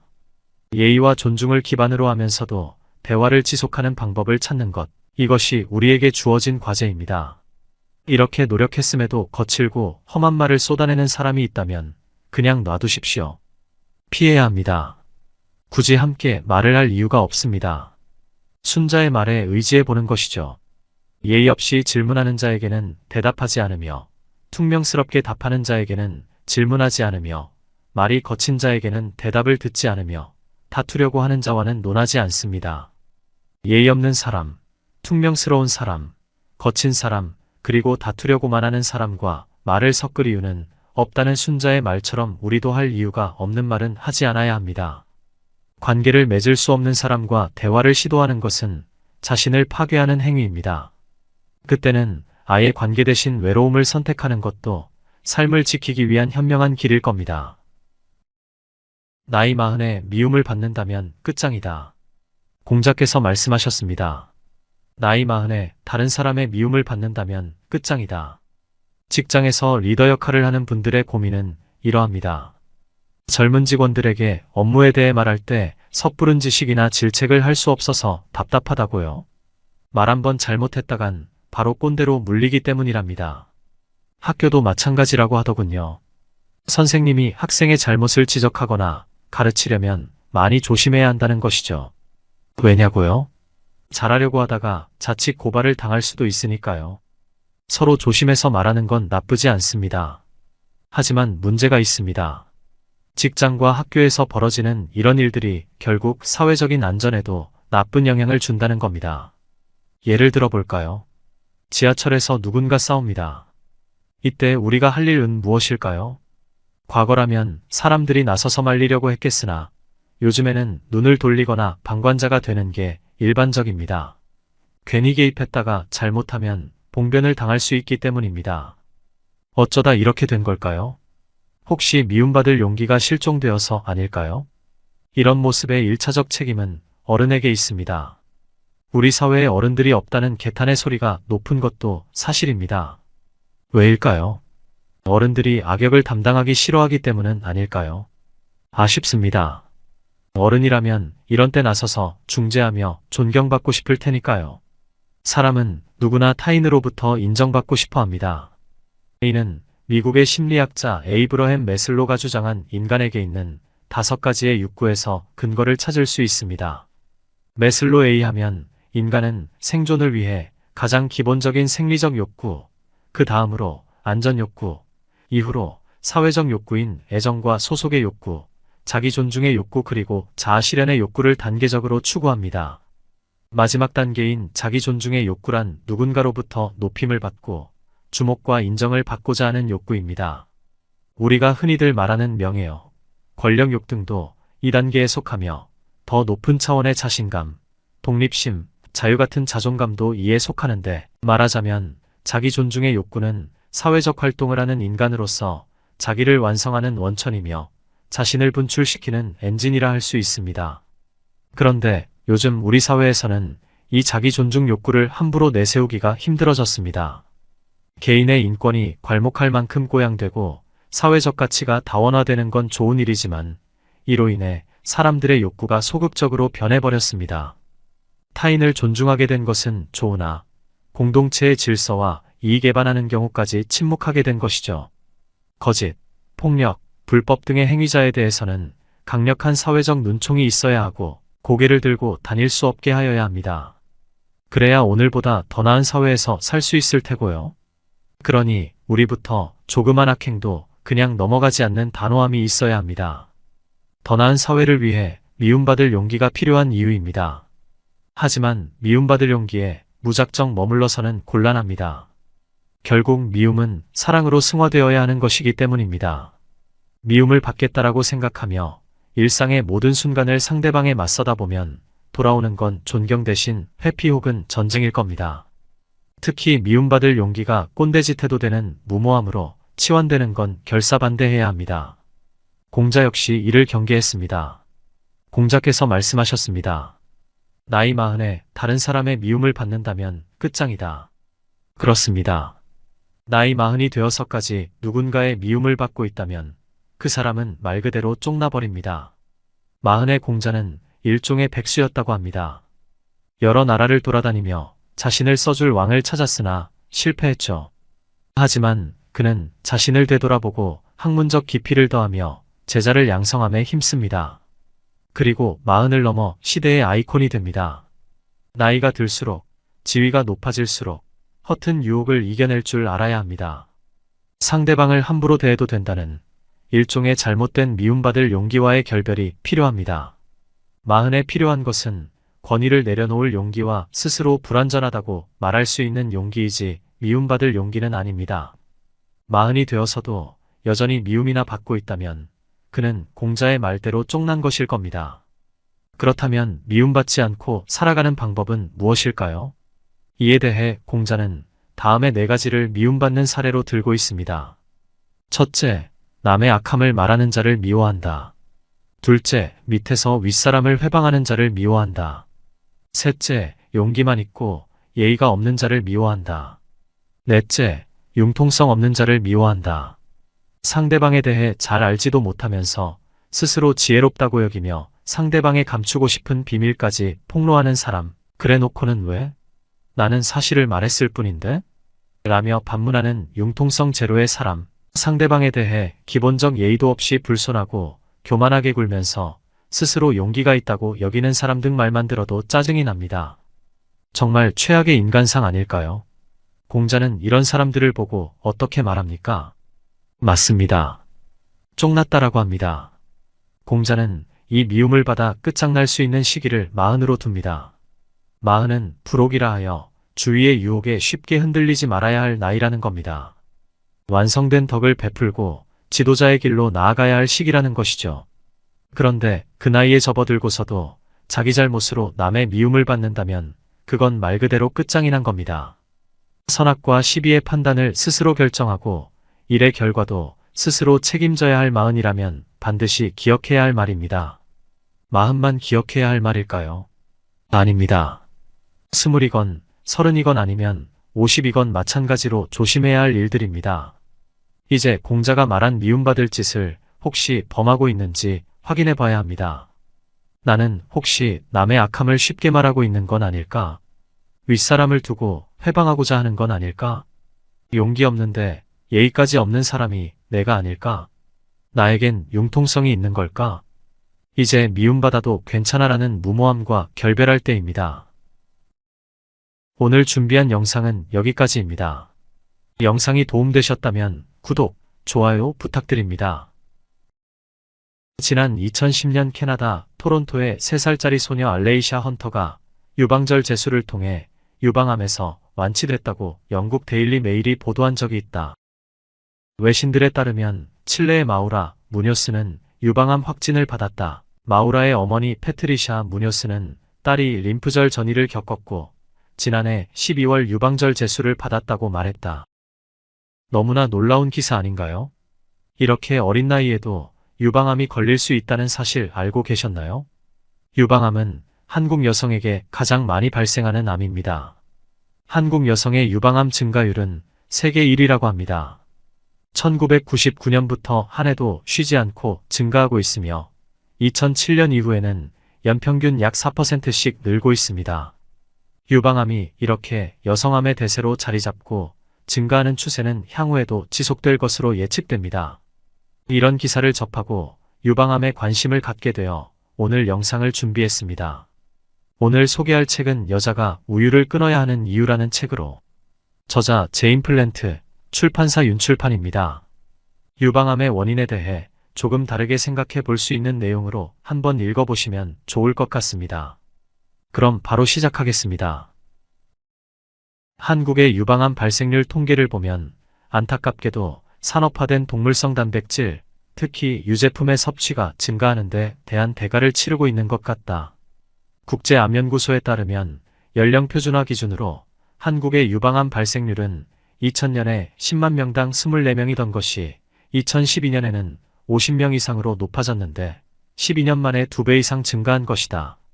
신뢰할 만한 암 통계가 만들어진 1950년대 이래 유방암과 전립선암의 비율이 항상 매우 낮았던 중국이나 동양의 다른 나라들도 사정이 거의 비슷하다. 동양에서 호르몬과 관련된 암이 극적으로 증가한 것에 대해서는 다른 설명을 내놓는 사람이 분명히 있겠지만 콜린 캠벨 교수와 같은 저명한 과학자나 디노니시 박사와 같은 훌륭한 의사들과 마찬가지로 나 역시 서구식 식습관이 이 같은 질병의 주요 원인이라는 것에 대해서는 한 점의 의혹도 없다. 한국 사람들이 건강에 해로운 먹거리를 팔려는 장사꾼들의 유혹에 넘어가지 않기를, 그리하여 본래의 맛있고 건강한 식습관으로 돌아가도록 하는데 내 책이 도움되었으면 좋겠다. 내가 여전히 사랑하고 기회 있을 때마다 먹는 바로 그 음식으로. 서양과 동양의 유방암 발생률. 중국 암사망 분포도는 항상 내 관심의 대상이었다. 그 분포도를 보면 중국 전역에서 지역별로 발생하는 암의 종류가 다르다는 점을 뚜렷이 알 수 있다. 일례로 폐암은 주로 도시지역에 집중되어 있었다. 서구의 연구 결과도 마찬가지이다. 오염된 도시지역에서의 폐암 발생률이 시골에서의 발생률을 초과하는 것으로 나타났다. 특히 흡연자의 경우는 더욱 그러했다. 또한 주석이나 우라늄 광산이 있는 지역에서는 대기 중 방사성 입자의 흡입이 폐암의 원인이 될 수 있다. 중국의 위암 사망률은 전체적으로 높게 나타났지만 분포도를 보면 선선하고 습한 북부 산악지대에서 많이 발생했고 남부 열대기후에서의 발생률은 매우 낮았다. 북부에서는 겨울을 나기 위해 식품을 저장하는데 비위생적인 취급으로 음식물 속에서 미생물이 자라고 그게 원인이 되어 위암이 발생한다는 추측에 들어맞는 결과이다. 반면에 코나 입 속에 생기는 암은 중국 남부의 홍콩과 하이난섬 후방 지역에 집중되어 있다. 이 분포도는 암이 단일한 종류의 질병이 아니라 여러 가지 원인과 분포를 나타내는 다양한 질병이라는 점을 보여준다. 맨 처음 중국 암 분포도를 보았을 때 충격적이었던 것은 중국 전역의 유방암 사망률이 한결같이 아주 낮다는 점이었다. 중국의 암 사망률은 여성 인구 10만 명당 1명이었는데 이는 유방암 발생률이 10명당 1명에 도달하는 서구와 비교하면 지극히 낮은 수치였다. 물론 서로 다른 나라의 데이터를 이처럼 단순하게 비교할 수는 없을 것이다. 옥스퍼드 대학의 리처드 돌 교수가 제안한 방법대로 각각의 수치를 먼저 표준 연령 분포에 맞게 변환시켜야 한다. 그러지 않으면 잘못된 가정을 하게 되는 것이다. 유방암이나 전립선암처럼 주로 중년이나 노년에 발생하는 암을 예로 들어보자. 인구 집단 A와 B가 있는데 A 집단의 B 집단보다 젊은 사람들이 훨씬 많다면 A 집단의 암 사망률이 B 집단보다 낮게 나올 것이다. 이것이 암 사망률만을 단순 비교할 수 없는 이유이다. 통계 전문가들은 이 같은 연령 차이를 데이터에 반영할 수 있는 간단한 방법을 개발했는데 이를 연령 표준화 방법이라고 한다. 그런데 연령 표준화 방법을 쓰더라도 세계보건기구 WHO의 국제암연구소가 수집한 유방암과 전립선암 발생률은 중국이나 한국, 일본이 서양보다 확실히 낮다. 연령 표준화 데이터로 보면 중국 시골 지역 치동의 유방암 발생률은 여성 인구 10만 명당 겨우 10명에서 15명에 지나지 않는다. 하지만 중국의 도시지역 상하이 발생률은 시골의 2.5배에 달했는데 처음 분포도를 보았을 때는 아마도 심각한 환경오염 때문에 그런 게 아닐까 생각했다. 실제로 중국 환경오염의 심각성은 서구를 빠르게 앞지르고 있었으니까. 고도로 도시화된 홍콩 같은 곳에서는 그 비율이 10만 명당 36명에서 45명으로 시골의 3배에 달했다. 일본의 히로시마와 나가사키 같은 도시는 최근 발생률이 홍콩보다 약간 높았다. 그러나 한 가지 기억할 것은 일본의 이 두 도시는 원자폭탄이 떨어졌던 곳이라는 점이다. 즉 일반적인 환경오염으로 인한 암 말고도 방사선 때문에 암이 생겼을 수도 있다. 이 같은 통계를 근거로 하면 놀랍게도 다음과 같은 추론도 가능하다. 만약 서양 여성이 방사선 피폭을 당한 산업화된 도시 히로시마에서 일본인의 생활 방식대로 살아간다면 유방암 위험도를 30에서 50%가량 낮출 수 있다는 것이다. 환경오염이나 도시화와는 상관없는 여러 가지 생활 방식이 서구 여성의 유방암 발생률을 엄청나게 높인다는 것은 분명하다. 이는 부정하기 어려운 결론이다. 인종이 아니라 생활 방식이 문제. 한 가지 확실히 해두고 싶은 것은 우리가 살펴보고 있는 통계가 폐쇄된 실험실 연구에서 나온 이론적인 결과물이 아니라는 점이다. 이 수치는 현실 세계의 실제 사람 수이다. 이 지식은 엄청난 비용을 들인 연구를 통해 얻은 것이다. 작고 깔끔한 표는 그 이면에 수십억 명의 삶과 생명을 담고 있다. 이 표를 자세히 조사하고 여기서 알아낼 수 있는 것을 최대한 밝혀내는 것이야말로 과학자들의 최소한의 임무일 것이다. 첫 번째로 알아낸 것은 동양과 서양 간의 유방암과 전립선암 발생률이 크게 차이나는 게 무엇 때문인지는 정확히 모르지만 일단 유전은 아니라는 것이다. 이민자 연구를 보면 동양인도 서양으로 이주한 뒤 한두 세대만 지나면 유방암과 전립선암의 발생률과 사망률이 그 이민국과 비슷해진다. 반대로 홍콩이나 말레이시아, 싱가포르의 부유한 사람들처럼 서구의 생활 방식을 따르는 경우는 동양인이라 하더라도 유방암과 전립선암 발생률에서 서구와 별 차이가 없다. 중국에서는 유방암을 흔히 부자 사모님병이라고 부른다. 부유한 사람만이 이른바 홍콩 스타일 음식을 누릴 수 있기 때문이다. 중국에서 홍콩 음식이란 아이스크림이나 초콜릿바를 비롯해 스파게티나 그리스식 페타치즈에 이르기까지 모든 서양 음식을 망라한다. 이 음식들이 과거 영국 식민지였던 홍콩에서는 구하기 쉬웠던 반면 중국 본토에서는 희귀했기 때문이다. 이 같은 관찰 결과 유방암은 유전적 결정인자보다 환경 요인이 더 중요하다는 주장이 나오는 것이다. 그렇다면 유방암을 예방하는 것도 가능하다는 이야기이다. 일본 역시 유방암과 전립선암 발생률이 영국이나 미국에 비해 낮다는 점은 특별한 의미가 있다. 일본의 많은 지역은 서구와 마찬가지로 산업화되어 있다. 실제로 일본에서는 이미 1950년대에 중금속 오염으로 인한 질병이 생겨났다. 일례로 심각한 신경질환을 일으키는 미나마타병은 메틸수은이 들어있는 산업폐수에 오염된 생선이나 조개를 먹어서 생기는 병이고, 심각한 뼈 손상을 일으키는 이타이이타이병은 카드뮴에 오염된 음식을 먹었을 때 발병한다. 또한 일본은 1945년 세계에서 처음으로 핵폭탄이 떨어진 나라이다. 그때부터 과학자들은 암의 종류와 핵폭탄의 관련성을 찾아내기 위해 나가사키와 히로시마의 암 발생률을 자세히 연구해왔다. 그 결과 유방암 발생률은 다른 도시에 비해 의미 있게 높은 수치는 아니었다. 일본은 평균적인 서구 산업 국가와 여러모로 닮은 점이 많은 나라이다. 그러나 유사한 산업 환경에도 불구하고 영국과 일본이 유방암 발생률에서 차이를 보이는 것은 다른 요인이 유방암 발병에 영향을 미친다는 것을 암시한다. 태국이나 중국을 비롯한 동양의 다른 나라에서 얻은 데이터도 이와 놀랄 만큼 유사하다. 그러니 생활 방식 요인, 즉 아마도 동서양 간의 오랜 문화적 차이와 관련이 있을 거라고 보는 게 타당할 것이다. 언젠가 중국 출장에서 돌아온 남편에게 이런 질문을 던졌다. 피터, 중국 사람의 생활 방식이 뭐가 그렇게 다르던가요? 중국인이 유방암에 걸리지 않는 이유가 뭐예요? 그 뒤 몇 주 동안 남편과 나는 중국 연구를 검토했다.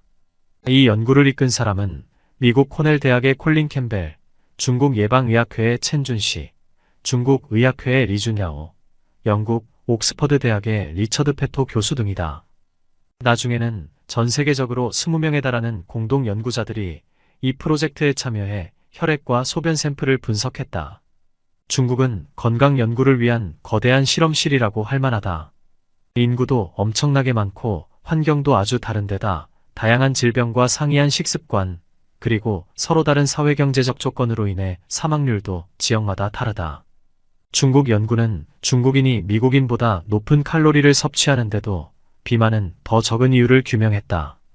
중국인의 신체 활동량이 더 많은 점도 영향을 미쳤고, 한편으로는 중국인이 먹는 음식에서도 이유를 찾을 수 있었다. 조사 당시 중국인의 평균 식사 칼로리 중 지방에서 얻는 것은 14%에 지나지 않았다. 서구에서는 그 비율이 거의 36%에 육박했다. 요컨대 중국인은 저지방 식사를 하고 있었는데 그건 나도 마찬가지였다. 유방암에 걸리기 몇 년 전부터 지방은 아주 적고 섬유소가 많은 식이요법을 실천하고 있었다. 어쨌거나 지방 섭취량과 유방암을 단순하게 연결지을 수 있는 증거는 모호하다고 할 수밖에 없다. 대규모 여성 집단을 대상으로 한 10수년에 걸친 추적 조사들을 보면 대개 성인의 경우 총 지방 섭취량이 많다고 해서 유방암의 위험이 커지지는 않았다. 일본이나 중국을 비롯한 동양의 여러 나라에서는 콩 소비가 많았는데 과학자 중에는 콩이 유방암을 예방한다고 주장하는 사람도 있었다. 동양에서는 이미 4000년 전부터 콩이 주요한 단백질원이 있다. 콩으로 두유나 간장, 두부를 비롯한 여러 가지 식품을 만들기도 하고 콩나물을 키워서 먹기도 한다. 콩 속에 암을 예방하는 물질이 들어있다는 유력한 증거도 있다. 특히 식물성 에스트로겐이라는 물질이 다량 들어있는데 이것이 항암작용을 한다고 알려졌다. 이와 같은 물질이 유방세포나 유방암세포의 수용체에서 에스트로겐이 작용하는 것을 차단한다고 하는데 이는 바로 항에스트로겐 약물인 타목시펜이 하는 작용과 유사하다. 대부분의 콩과 식물은 강력한 항산화제를 함유하고 있는데 이것도 암 예방에 효과가 있는 것 같다. 콩에 들어있는 이소플라본 중에 하나는 암이 자라는 데 필요한 새로운 혈액 공급 시스템의 성장을 막거나 암 발생과 관련 있는 몇 가지 주요 효소를 억제하는 등 여러 가지 방식으로 암을 예방하는 것 같다. 쥐에게 콩이 추가된 먹이를 주면 유방 종양 발생이 감소하는 것으로 나타났다. 병아리콩이나 렌틸콩, 붉은 토끼풀도 이소플라본을 충분히 함유하고 있다. 또한 멕시코 등 중남미 국가의 주식인 콩 종류에도 이소플라본이 들어있다. 이들 지역의 유방암 발생률 역시 산업화된 서구보다는 낮지만 그래도 중국만큼 유난히 낮은 건 아니다. 유전자 변형이 안 된 유기농 콩은 뛰어난 단백질 공급원으로 내 식단에도 포함되어 있다. 콩은 특히 폐경기 여성에게 이로운 점이 많다. 그때 나는 두부를 포함해 여러 가지 방식으로 콩을 많이 먹고 있었기 때문에 식습관 역시 내가 파고들어야 할 요인이라고는 생각하지 않았다. 유방암이 증가하고 있다. 유방암의 지속적인 증가세는 유전이 원인이라고 할 수 없다. 유전자는 이렇게 짧은 시간 안에 변하지 않는다. 그뿐만 아니라 앞서 살펴본 데이터는 연령 표준화 통계이므로 노령 인구가 늘어났다는 것도 이유가 될 수 없을 것이다. 검사 방법의 발달 때문이라는 주장도 있으나 영국의 예를 보아도 오늘날과 같은 검사 방법이 도입되고 20년이 지나도록 증가 추세는 여전하다. 이러한 증가는 아무래도 전반적인 부와 생활 수준의 향상 때문이라는 생각이 드는데 한국이나 일본 같은 나라는 특히 지난 몇십 년 동안 서양 못지않은 변화가 있었다. 서양에서 유방암이 증가한 데에는 다른 암과 마찬가지로 환경이나 생활 방식이 중요한 역할을 했다는 것이 이미 입증되었고 똑같은 요인이 동양의 여러 나라에서도 점점 중요해지고 있다. 한국이나 일본 사람은 이제 서양 사람과 같은 집에서 살고 가족 구성도 비슷하며 같은 옷에 같은 화장품을 쓰며 같은 자동차를 몰고 같은 텔레비전을 본다. 유일하게 달랐던 것은 먹는 음식으로 한국과 일본에서는 고기나 유제품보다는 쌀과 콩, 채소가 식단의 중심이었다. 그런데 동양에서 유방암 발생률이 가장 많이 증가한 나라는 한국이다. 2002년 한국을 방문했을 때는 미국식 스테이크 대신 채소가 풍부한 한국 음식을 달라고 특별히 부탁해야 했을 정도였다. 어디나 온통 서양 음식판이었고 과거 자그마하고 우아한 맵시의 젊은 여성들은 어느새 서양인 같은 체형으로 바뀌어 있었다. 중국에서도 같은 일이 일어나고 있다. 한국에서의 유방암 발생률 증가는 식단이 점점 서구화하고 있다는 사실을 입증하는 것이다. 한국 내에서도 급격한 증가세를 보이는 지역은 시골이 아니라 가장 서구화된 부유한 도시이다. 유럽에서도 가장 높은 유방암 발생률을 보이는 곳은 네덜란드, 덴마크, 벨기에, 프랑스, 스웨덴, 영국 등 부유한 나라들이고 남부나 동부 유럽은 상대적으로 발생률이 낮다. 한 나라 안에서도 사회경제적 수준이 높을수록 유방암 발생률이 높게 나타났다. 영국의 경우 사회경제적 수준이 가장 높은 집단의 발생률이 10만 명당 115명일 때 가장 궁핍한 집단의 발생률은 97.3명이었다. 지역적으로 보면 고위험의 남쪽 지역과 저위험의 북쪽 지역으로 선명히 나누어져 있었는데 이제는 폐경 이후의 나이든 여성에게서만 이런 경향이 보인다. 남부와 유사한 생활 방식을 영위하는 북부의 젊은 여성들은 유방암 발생률도 비슷하게 높다. 중국인은 우유를 먹지 않아. 중국 연구에 매달린 지 2, 3주쯤 지난 어느 날 전환점을 맞이했다. 남편하고는 몇 년 동안이나 딱 붙어서 작업을 했기 때문에 누구 입에서 먼저 나왔는지는 모르겠지만 중국 사람들은 유제품을 안 먹어 하는 말이 튀어나왔다. 그러자 중국인 중에 유당 소화장애를 갖고 있는 사람이 얼마나 많은지 또 줄곧 내게 우유는 아기들이나 먹는 거야 라고 이야기하던 중국인 동료가 얼마나 많았던가 하는 데에 생각이 미쳤다. 문화적으로 중국인은 우유나 유제품에 집착하는 서양 사람을 아주 이상하게 생각한다. 맨 처음 유방암 발병 사실을 알게 된 뒤 대체의학을 찾아보다가 여러 가지 자연요법에 대해서 알게 되었다. 자연요법에서는 신체 어느 부위에 이상이 생겼는가를 보면 질병의 원인이 무엇인지 실마리를 찾을 수 있다고 주장한다. 특히 원인이 알려진 암의 경우는 확실히 그런 것 같다. 예를 들어 폐암은 담배 연기나 자연에서 발생하는 방사성 기체 라돈, 방사성 물질, 성면 분진 등을 흡입한 것에 대한 반응이다. 피부암은 강한 햇볕에 지나치게 자주 노출된 데 대한 반응이며 자궁경 부암은 성행위로 전염될 수 있는 인유두종 바이러스 감염과 관계가 있다. 어떤 동물의 젖샘에서 나오는 독한 생화학 물질을 소비하는 것은 우리 자신의 젖샘에 잘못된 신호를 보낼 수도 있다. 과거에 나는 우유를 아주 많이 마셨다. 처음 유방암 진단을 받기 전까지만 해도 탈지우와 저지방 치즈, 요구르트 같은 유제품을 많이 먹었는데 내게는 이것들이 주요한 단백질원이었다. 또한 값이 싼 다진 쇠고기도 즐겨 먹었다. 아이들과 외식을 할 때면 그런 고기를 넣은 햄버거를 먹기도 했고 스파게티나 저렴한 고기 요리를 할 때도 사용했다. 목 부위 림프절에 생긴 마지막암에서 회복되던 무렵 나는 거슨 식이요법과 브리스톨 식이요법에 따라 요구르트와 유기농 탈지우유 끓인 것을 먹고 있었다. 브리스톨 식이요법에서는 요리할 때 인도식 기버터 정제 버터를 쓰라고 하는데 요구르트만 가지고 샐러드 드레싱을 만드는 방법도 나와 있다. 브리스톨 식이요법 책에 자세히 소개된 유방암 치료 사례를 보면 요구르트를 광범위하게 이용한다는 걸 알 수 있다. 나는 생이나 유기농 라벨이 붙은 제품만 꼼꼼하게 골랐고 가끔은 유기농 우유를 가지고 직접 요구르트를 만들기도 했다. 항암 주사를 이겨내기 위해 유기농 요구르트를 먹고 있었는데 소화기관을 좋은 박테리아로 채워 튼튼히 하려는 생각이었다. 하지만 남편과 나는 중국인의 식습관에서 얻은 깨달음에 따라 즉시 모든 유제품을 끊기로 작정했다. 치즈, 버터, 우유, 요구르트는 물론 유제품이 첨가된 것은 뭐든지 싱크대나 쓰레기통으로 들어갔다. 수프나 비스킷, 케이크를 비롯해 얼마나 많은 식품에 각종 유제품이 들어있는지 안다면 아마 깜짝 놀랄 것이다. 심지어 콩이나 해바라기씨, 올리브유 스프레드라고 팔고 있는 식물성 마가린 중에도 유제품이 포함된 게 많다. 그래서 나는 식품 라벨의 작은 글자까지도 꼼꼼히 읽게 되었다.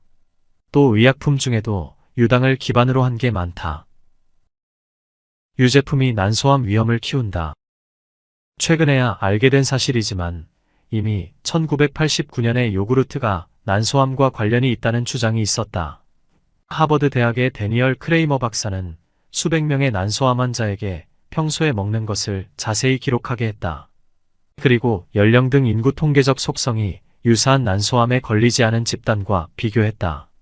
그랬더니 난소암 집단이 대조군보다 유난히 자주 먹는 음식이 한 가지 있었는데 바로 유제품, 특히 요구르트처럼 건강한 식품으로 간주되는 것들이었다.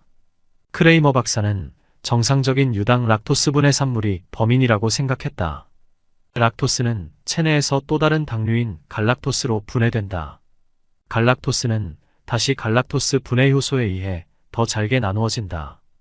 크레이머 박사를 따르면 유제품 섭취량이 갈락토스 분해 효소의 수용 능력을 초과하면 혈액 속에 갈락토스가 쌓이게 되고 이 때문에 난소에 해를 주게 된다는 것이다. 갈락토스 분해 효소가 특히 적은 여성이 매일 유제품을 섭취하면 그렇지 않은 여성보다 난소암의 위험이 3배로 높아질 수 있다. 크레이머 박사가 관찰한 바로는 유지방이 아니라 유당이 문제였다. 그러니 저지방 유제품이 해결이 될 수 없다. 실제로 요구르트와 코티지 치즈는 만드는 과정에서 박테리아가 갈락토스를 더욱 증가시키므로 특히 문제가 될 수 있다. 이러한 메커니즘이 유방암을 일으키는지는 확신할 수 없지만 나의 상황이나 내가 관찰한 바, 또 내 가설과 분명 관련이 있다는 생각이 들었다. 당시 나는 크레이머 박사의 연구 결과가 널리 알려지기를 얼마나 바랐는지 모른다. 유제품을 끊었다. 종양이 사라졌다. 내가 캘리퍼를 가지고 제일 나중에 생긴 크기도 가장 큰 목 부위의 종양을 측정해서 그 변화를 꾸준히 기록하고 있던 무렵이었다. 담당 의사나 간호사들은 용기를 북돋우는 긍정적인 말을 해주었지만 나의 관찰 기록은 가혹한 진실을 알려주고 있었다. 첫 번째 항암 주사를 맞았지만 아무런 효과가 없었다. 종양 크기는 그대로였다. 그 즈음에 유제품을 끊었다. 그러자 며칠 만에 종양이 줄어들기 시작했다. 두 번째 항암 주사를 맞고 2주쯤 지났을 때, 즉 유제품을 끊고 일주일이 지나자 목에 생긴 종양이 가렵기 시작하더니 부드러워지고 크기도 줄어들었다. 종양이 점점 줄어들매 따라 그간 아무 변화도 없던 그래프가 내림세를 보였다. 특히 중요한 사실은 종양의 크기를 나타내는 그래프가 완만한 곡선이 아니라 아래쪽으로 일직선을 그리고 있었다는 점이다. 이는 유방암의 억제나 완화가 아닌 치료를 의미했다. 유제품을 완전히 끊고 6주쯤 지난 어느 토요일 오후였다. 1시간 정도 되는 명상을 마치고 종양이 어떻게 됐는지 보려고 했다. 그런데 찾을 수가 없었다. 나는 아래층으로 내려가 남편에게 내 목을 만져보라고 했다. 남편도 아무런 종양의 흔적을 찾아내지 못했다. 그 다음 주 목요일이 차링크로스 병원 진료일이었다. 내 담당 전문의는 종양이 있었던 목 부위를 아주 철저히 검사했다. 의사는 처음엔 좀 의아해했지만 이내 아주 기뻐하며 종양이 없어졌어요 하고 말했다. 의사도 나만큼이나 좋아했다. 이 책을 쓰는 도중에 해마다 받는 정기검진을 위해 그 의사를 만났는데 그는 유방암 치료를 위한 항암요법은 지난 20년 동안 거의 달라진 게 없다고 했다.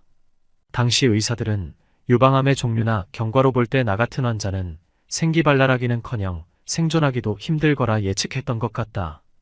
담당 의사에게 유제품에 대한 내 생각을 처음 이야기했을 때 그는 당연히 아주 미심쩍어 했다. 하지만 지금은 자기 강의에 중국 암사망 분포도를 인용하기도 하고 암 환자들에게 유제품 없는 식단을 권유한다. 이제 나는 유제품과 유방암의 관계가 흡연과 폐암의 관계와 비슷하다고 생각한다. 사실 이미 수십 년 전에 역학 연구를 통해 유제품 소비와 유방암 간의 상관관계가 있다는 결과가 발표되었다. 일례로 1970년의 한 연구에서는 유제품 소비가 적고 다른 지방 섭취가 많은 지역의 유방암 사망률이 낮게 나타났다. 또 다른 연구에서는 우유나 치즈 섭취 집단에서 유방암 위험도가 섭취량에 비례해 증가한다는 사실이 밝혀졌다. 일찍이 1977년 일본에서의 유방암 발생 연구를 보면 도시 지역에서 유제품 소비와 유방암 발생이 이전보다 모두 증가했는데 해당 지역의 다른 지방질 음식 섭취량은 평균 또는 그 이하였다. 나는 유방암과 유제품의 관련성을 분명히 밝힌 다음 호르몬 체계나 유방 건강을 유지할 수 있는 식단을 고안해낸다면 유방암을 고칠 수 있다고 믿는다. 우유 같은 자연식품이 건강을 위협할 수도 있다는 것을 인정하는 게 처음에는 나로서도 어려운 일이었고 다른 사람도 그러리라 생각한다. 정리. 유방암의 원인. 지금까지 유방암 그리고 전립선암의 원인에 대해 저명한 과학학술지에 발표된 논문과 세계적인 전문가 집단의 연구로 밝혀낸 수많은 과학적인 증거를 살펴보았다. 이 모든 정보의 의미를 요약하면 다음과 같다. 1950년대 흡연과 폐암과의 관련성을 밝힌 리처드 돌 교수의 획기적인 연구 이래 여러 가지 암의 원인과 결과를 논리적으로 설명하려는 연구가 진행되었다. 그 결과 여러 종류의 암이 산업화학물질에 노출되거나 세균이나 바이러스 감염 때문에 발생한다는 것이 밝혀졌다. 또한 같은 조건이라 해도 어떤 사람들은 유전적 소인 때문에 더 쉽게 영향을 받는다. 하지만 암이 생활 방식이나 환경적인 요인과 관련이 있다는 점도 분명하다. 일부 서구 국가, 특히 여러 인종의 혼합 유전자 공급원을 가진 미국 동부 지역의 유방암 발생률은 흡연자의 폐암 발생률과 비슷한 양태를 보인다.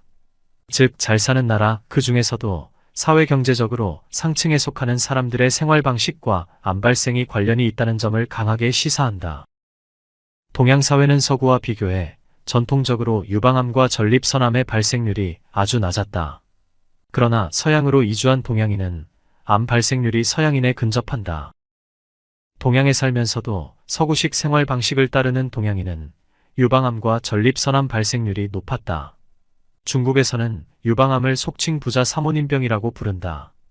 전형적인 동양 식단에는 돼지고기, 닭고기, 오리고기 등 서양에서 먹는 것이 대부분 포함되어 있다. 하지만 전통 식단에 유제품은 포함되지 않는다. 동양 여러 나라가 개발을 선택하면서 우유, 아이스크림 등 유제품과 젖소고기를 재가공한 소시지, 햄버거 같은 서양 음식의 소비가 증가하고 있다. 서구화는 일반적으로 도시에서 시작된다. 동양에서도 유방암과 전립선암이 증가하고 있는데 시골보다는 도시의 발생률이 훨씬 높다. 현대 유전학 연구와 분자단백질 연구에 따르면 유방암의 경우 세포 손상, 즉 단백질 신호연쇄에 문제를 일으켜 무제한 증식하는 암을 만들어내게 되는 손상은 다른 암과 달리 세포 안쪽이 아니라 표면 수준에서 일어난다고 한다. 유방암 중 5에서 10% 정도만이 종양억제 유전자라고 불리는 유전자의 변이 때문에 발생한다. 정상 상태에서는 세포 성장을 늦추는 단백질을 생성하는 유전자들이다.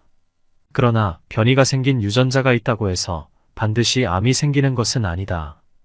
돌연변이 유전자를 물려받았다고 해도 과잉 증식 신호를 보내는 성장인자 같은 요인을 제거한다면 암 발생률을 떨어뜨릴 수 있다. 낙농동물의 우유와 고기에는 인슐린 유사 성장인자와 프로락틴 같은 호르몬이 상당량 들어있다. 우유 생산량이 많은 품종을 선택적으로 사육함으로써 우유에 들어있는 인슐린 유사 성장인자일도 점점 증가한다. 우유 생산량을 늘리기 위해 유전적으로 재조합된 호르몬을 투여하면 우유의 인슐린 유사 성장인자 1 수치가 정상 범위이긴 하나 최고조로 올라간다.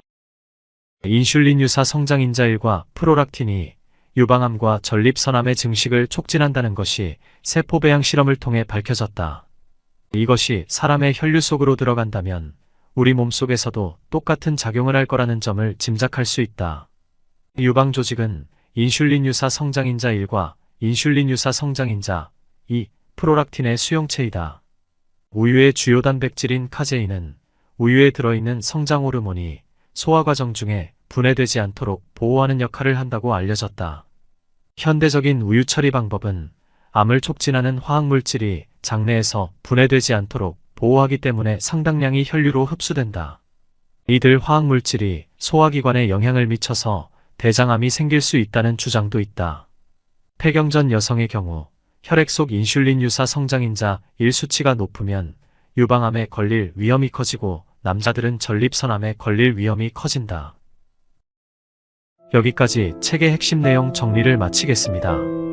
우유 무엇이 문제인가에 대한 내용은 이번 영상에서는 전달해 드리지 못해 아쉬움이 남습니다.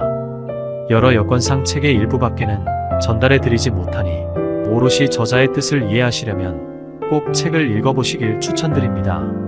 영상이 도움되셨다면 구독, 좋아요 부탁드립니다. 지난 2010년 캐나다 토론토의 3살짜리 소녀 알레이샤 헌터가 유방절 제수를 통해 유방암에서 완치됐다고 영국 데일리 메일이 보도한 적이 있다. 외신들에 따르면 칠레의 마우라 무뇨스는 유방암 확진을 받았다. 마우라의 어머니 패트리샤 무뇨스는 딸이 림프절 전이를 겪었고 지난해 12월 유방절 제수를 받았다고 말했다. 너무나 놀라운 기사 아닌가요? 이렇게 어린 나이에도 유방암이 걸릴 수 있다는 사실 알고 계셨나요? 유방암은 한국 여성에게 가장 많이 발생하는 암입니다. 한국 여성의 유방암 증가율은 세계 1위라고 합니다.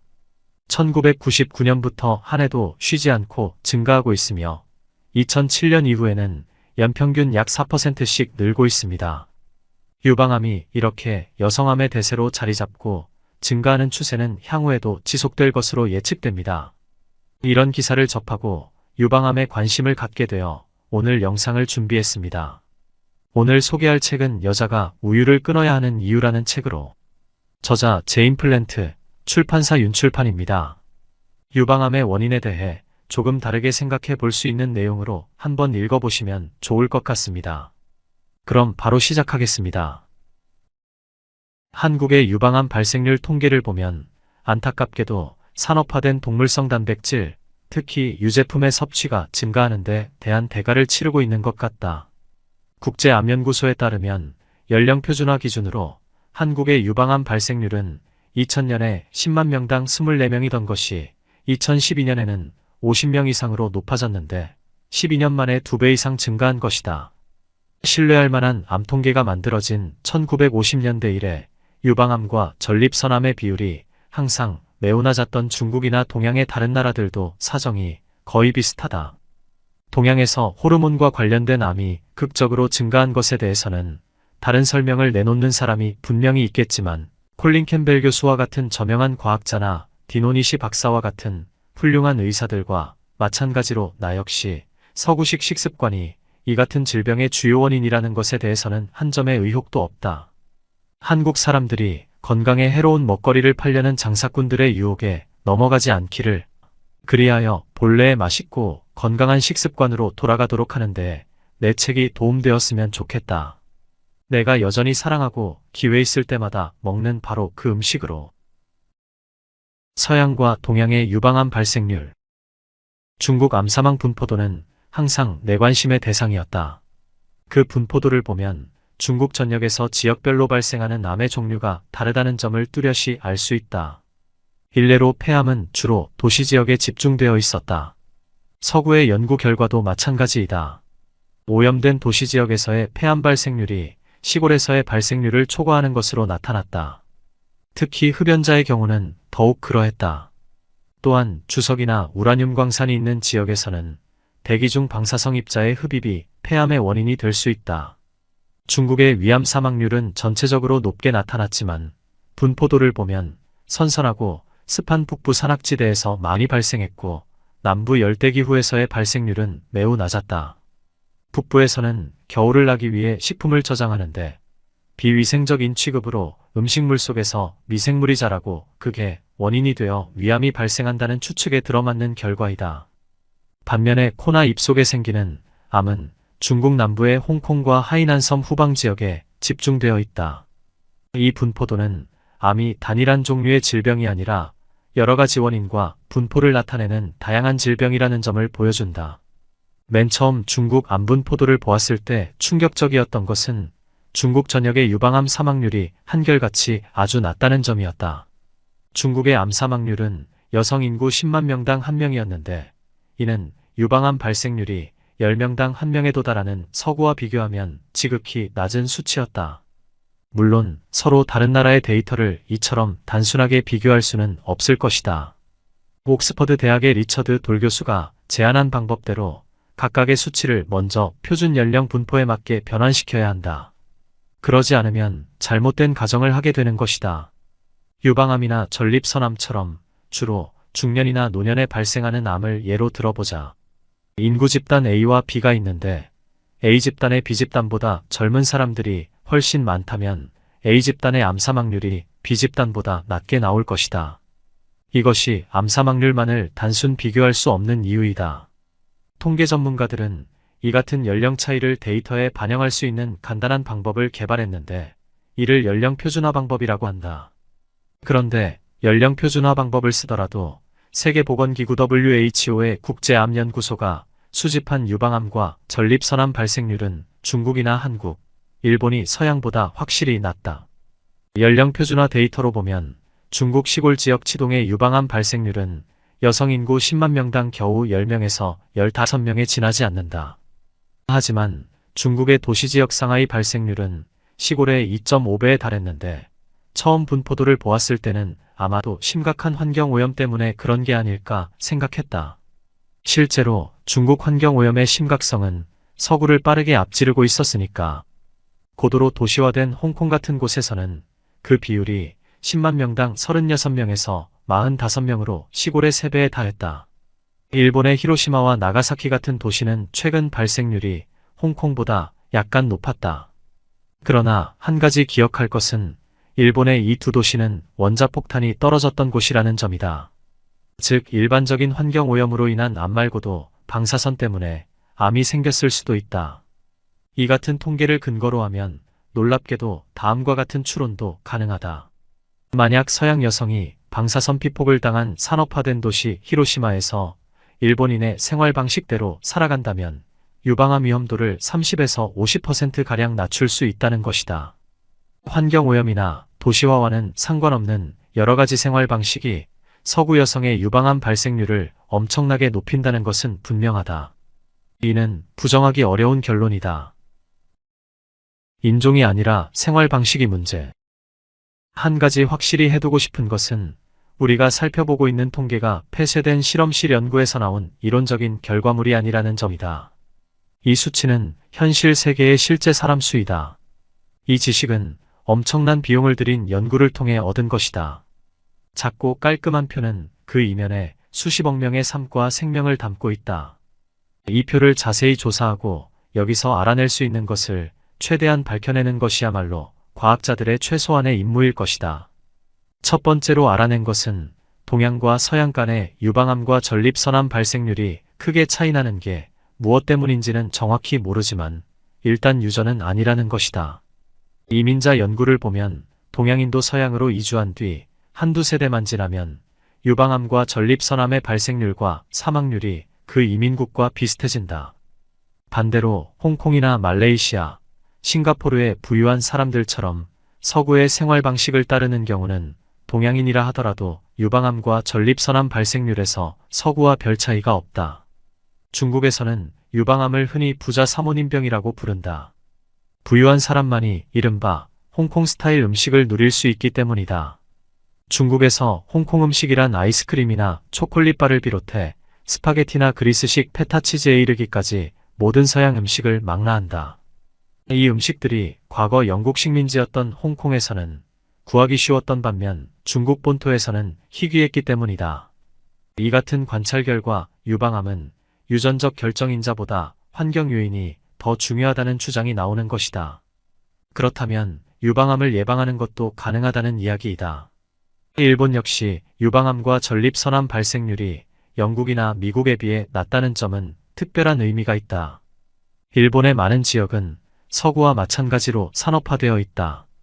실제로 일본에서는 이미 1950년대에 중금속 오염으로 인한 질병이 생겨났다.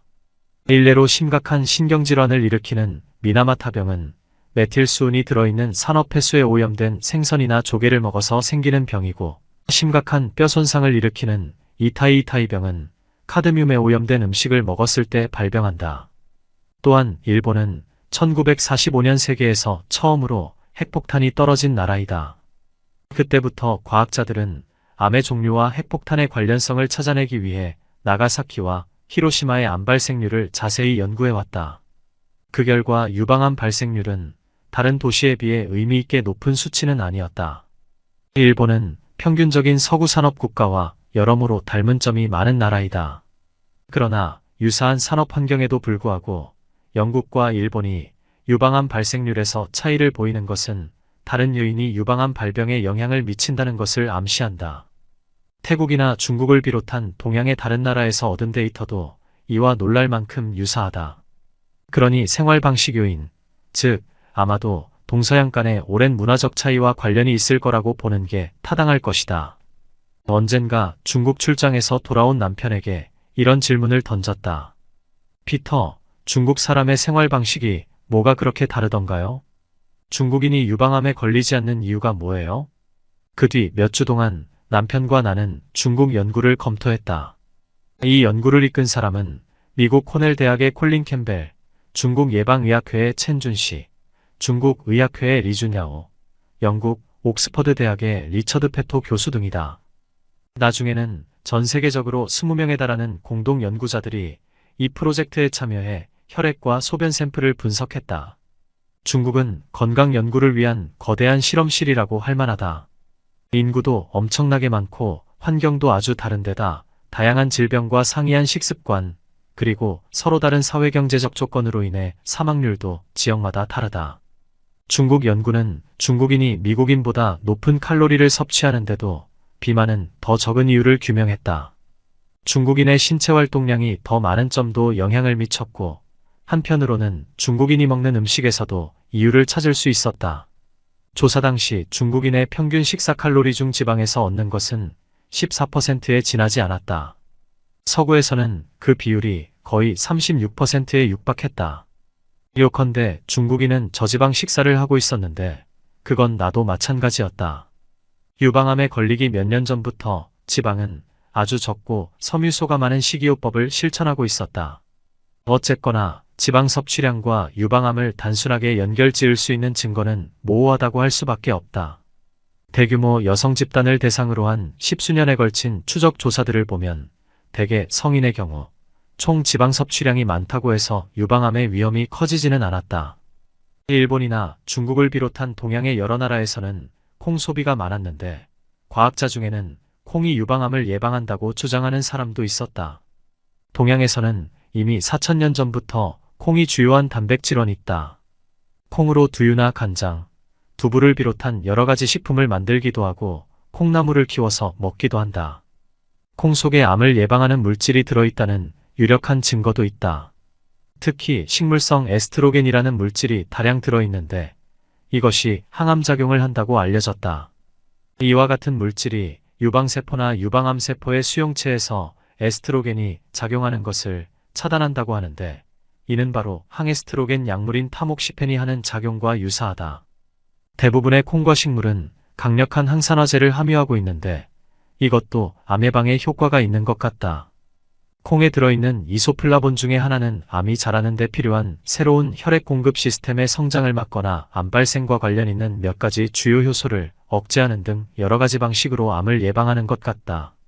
쥐에게 콩이 추가된 먹이를 주면 유방 종양 발생이 감소하는 것으로 나타났다.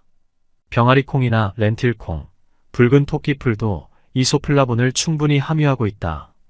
또한 멕시코 등 중남미 국가의 주식인 콩 종류에도 이소플라본이 들어있다. 이들 지역의 유방암 발생률 역시 산업화된 서구보다는 낮지만 그래도 중국만큼 유난히 낮은 건 아니다. 유전자 변형이 안 된 유기농 콩은 뛰어난 단백질 공급원으로 내 식단에도 포함되어 있다. 콩은 특히 폐경기 여성에게 이로운 점이 많다. 그때 나는 두부를 포함해 여러 가지 방식으로 콩을 많이 먹고 있었기 때문에 식습관 역시 내가 파고들어야 할 요인이라고는 생각하지 않았다. 유방암이 증가하고 있다. 유방암의 지속적인 증가세는 유전이 원인이라고 할 수 없다. 유전자는 이렇게 짧은 시간 안에 변하지 않는다. 그뿐만 아니라 앞서 살펴본 데이터는 연령 표준화 통계이므로 노령 인구가 늘어났다는 것도 이유가 될 수 없을 것이다. 검사 방법의 발달 때문이라는 주장도 있으나 영국의 예를 보아도 오늘날과 같은 검사 방법이 도입되고 20년이 지나도록 증가 추세는 여전하다.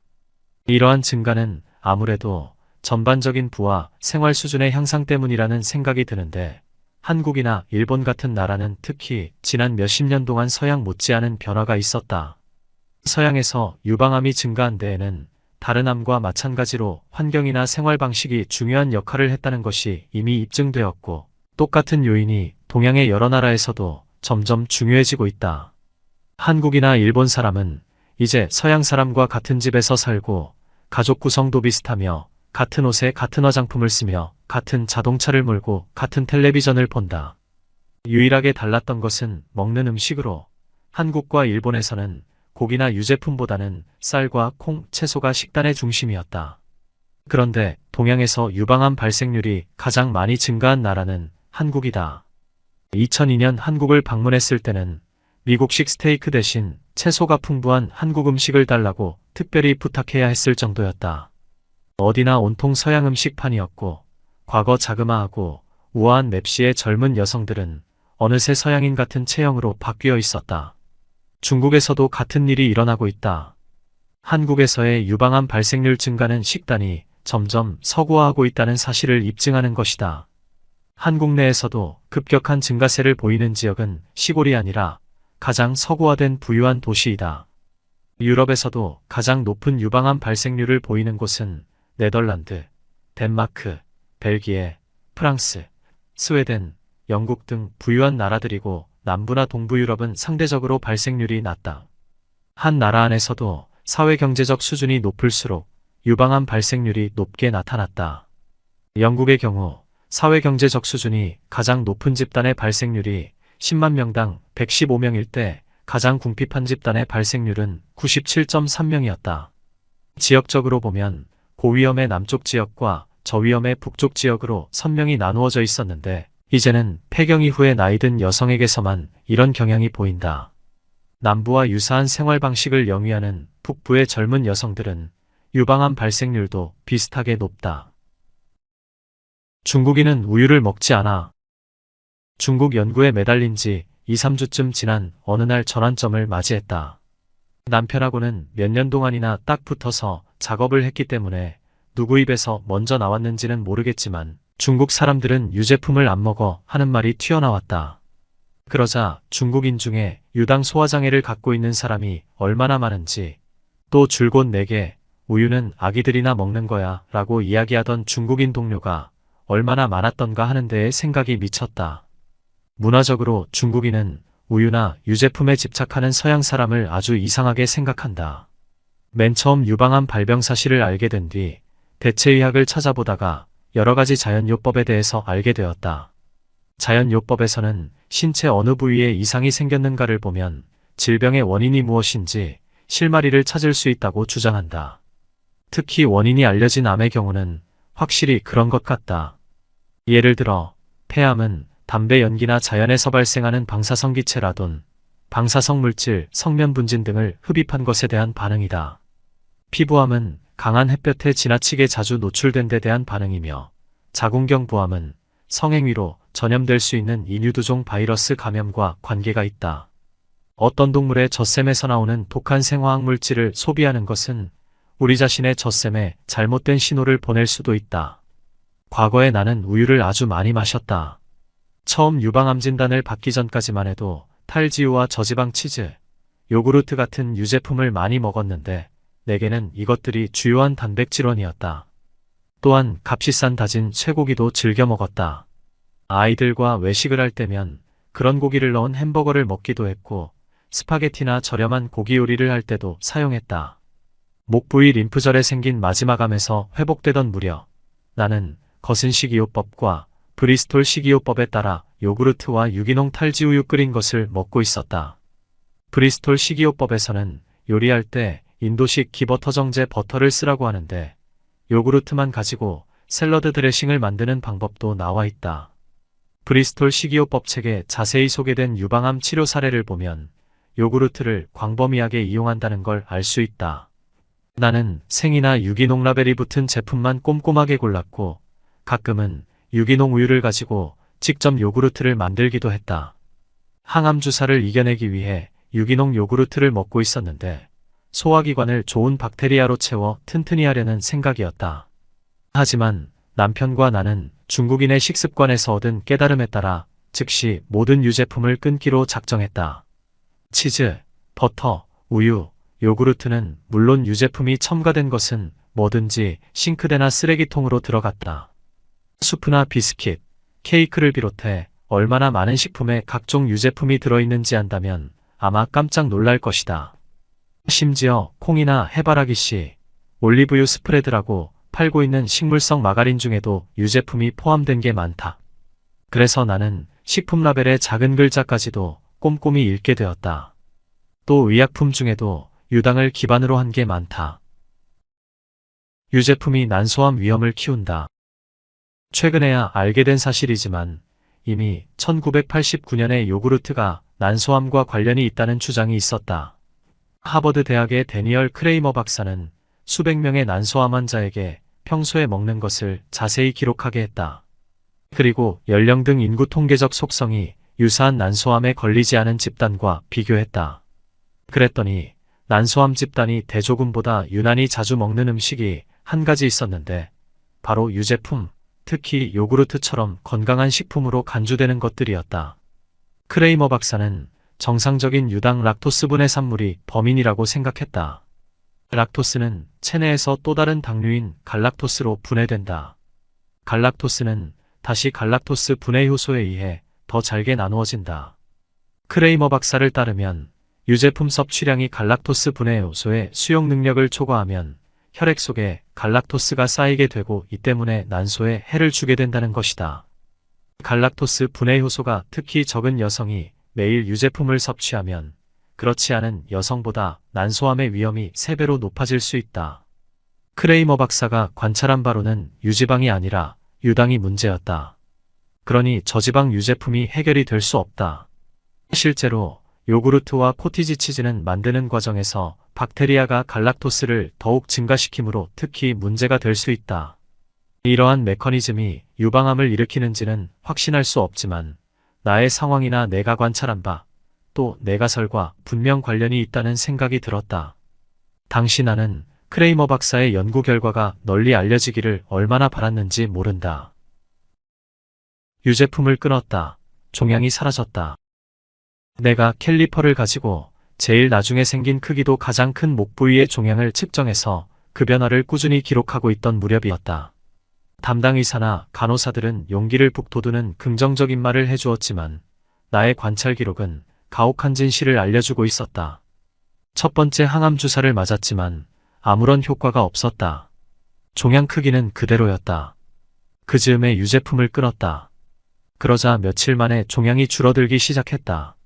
두 번째 항암 주사를 맞고 2주쯤 지났을 때, 즉 유제품을 끊고 일주일이 지나자 목에 생긴 종양이 가렵기 시작하더니 부드러워지고 크기도 줄어들었다.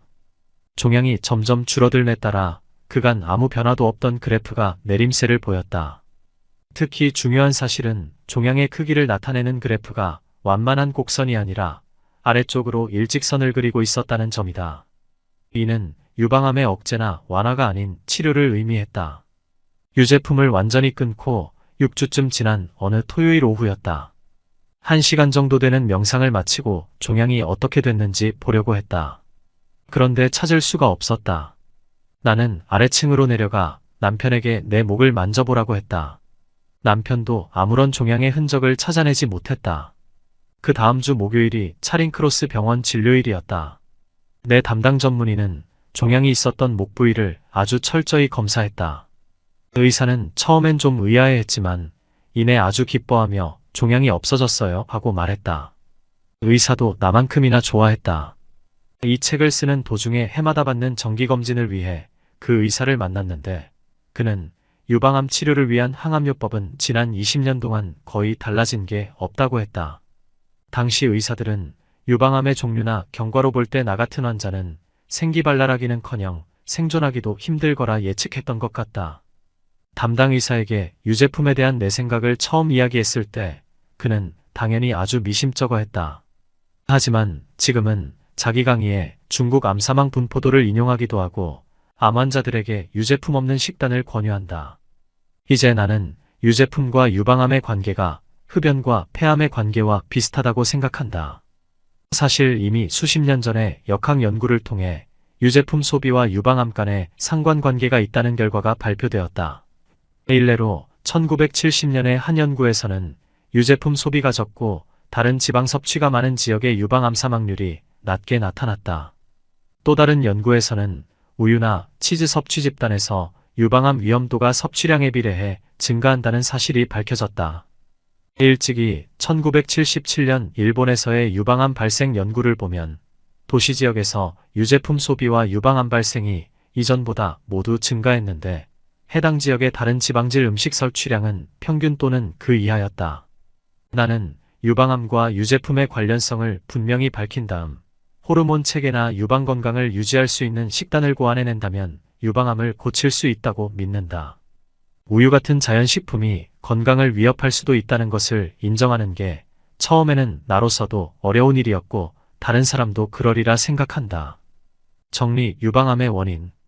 지금까지 유방암 그리고 전립선암의 원인에 대해 저명한 과학학술지에 발표된 논문과 세계적인 전문가 집단의 연구로 밝혀낸 수많은 과학적인 증거를 살펴보았다.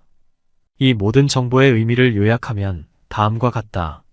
1950년대 흡연과 폐암과의 관련성을 밝힌 리처드 돌 교수의 획기적인 연구 이래 여러 가지 암의 원인과 결과를 논리적으로 설명하려는 연구가 진행되었다. 그 결과 여러 종류의 암이 산업화학물질에 노출되거나 세균이나 바이러스 감염 때문에 발생한다는 것이 밝혀졌다. 또한 같은 조건이라 해도 어떤 사람들은 유전적 소인 때문에 더 쉽게 영향을 받는다. 하지만 암이 생활 방식이나 환경적인 요인과 관련이 있다는 점도 분명하다. 일부 서구 국가, 특히 여러 인종의 호남 유전자 공급원을 가진 미국 동부 지역의 유방암 발생률은 흡연자의 폐암 발생률과 비슷한 양태를 보인다. 즉, 잘 사는 나라, 그 중에서도 사회경제적으로 상층에 속하는 사람들의 생활 방식과 암 발생이 관련이 있다는 점을 강하게 시사한다. 동양 사회는 서구와 비교해 전통적으로 유방암과 전립선암의 발생률이 아주 낮았다. 그러나 서양으로 이주한 동양인은 암 발생률이 서양인에 근접한다. 동양에 살면서도 서구식 생활 방식을 따르는 동양인은 유방암과 전립선암 발생률이 높았다. 중국에서는 유방암을 속칭 부자 사모님병이라고 부른다. 전형적인 동양 식단에는 돼지고기, 닭고기, 오리고기 등 서양에서 먹는 것이 대부분 포함되어 있다. 하지만 전통 식단에 유제품은 포함되지 않는다. 동양 여러 나라가 개발을 선택하면서 우유, 아이스크림 등 유제품과 젖소고기를 재가공한 소시지, 햄버거 같은 서양 음식의 소비가 증가하고 있다. 서구화는 일반적으로 도시에서 시작된다. 동양에서도 유방암과 전립선암이 증가하고 있는데 시골보다는 도시의 발생률이 훨씬 높다. 현대 유전학 연구와 분자단백질 연구에 따르면 유방암의 경우 세포 손상, 즉 단백질 신호연쇄에 문제를 일으켜 무제한 증식하는 암을 만들어내게 되는 손상은 다른 암과 달리 세포 안쪽이 아니라 표면 수준에서 일어난다고 한다. 유방암 중 5에서 10% 정도만이 종양억제 유전자라고 불리는 유전자의 변이 때문에 발생한다. 정상 상태에서는 세포 성장을 늦추는 단백질을 생성하는 유전자들이다. 그러나 변이가 생긴 유전자가 있다고 해서 반드시 암이 생기는 것은 아니다. 돌연변이 유전자를 물려받았다고 해도 과잉 증식 신호를 보내는 성장인자 같은 요인을 제거한다면 암 발생률을 떨어뜨릴 수 있다.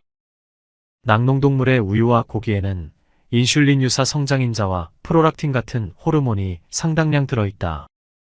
우유 생산량이 많은 품종을 선택적으로 사육함으로써 우유에 들어있는 인슐린 유사 성장인자일도 점점 증가한다. 우유 생산량을 늘리기 위해 유전적으로 재조합된 호르몬을 투여하면 우유의 인슐린 유사 성장인자 1 수치가 정상 범위이긴 하나 최고조로 올라간다. 인슐린 유사 성장인자 1과 프로락틴이 유방암과 전립선암의 증식을 촉진한다는 것이 세포 배양 실험을 통해 밝혀졌다. 이것이 사람의 혈류 속으로 들어간다면 우리 몸속에서도 똑같은 작용을 할 거라는 점을 짐작할 수 있다. 유방 조직은 인슐린 유사 성장인자 1과 인슐린 유사 성장인자 2, 프로락틴의 수용체이다. 우유의 주요 단백질인 카제인은 우유에 들어있는 성장 호르몬이 소화 과정 중에 분해되지 않도록 보호하는 역할을 한다고 알려졌다. 현대적인 우유 처리 방법은 암을 촉진하는 화학물질이 장내에서 분해되지 않도록 보호하기 때문에 상당량이 혈류로 흡수된다. 이들 화학물질이 소화기관에 영향을 미쳐서 대장암이 생길 수 있다는 주장도 있다. 폐경전 여성의 경우 혈액 속 인슐린 유사 성장인자 1 수치가 높으면 유방암에 걸릴 위험이 커지고 남자들은 전립선암에 걸릴 위험이 커진다. 여기까지 책의 핵심 내용 정리를 마치겠습니다. 우유 무엇이 문제인가에 대한 내용은 이번 영상에서는 전달해 드리지 못해 아쉬움이 남습니다. 여러 여건상 책의 일부밖에는 전달해 드리지 못하니 오롯이 저자의 뜻을 이해하시려면 꼭 책을 읽어보시길 추천드립니다. 영상이 도움되셨다면 구독, 좋아요 부탁드립니다.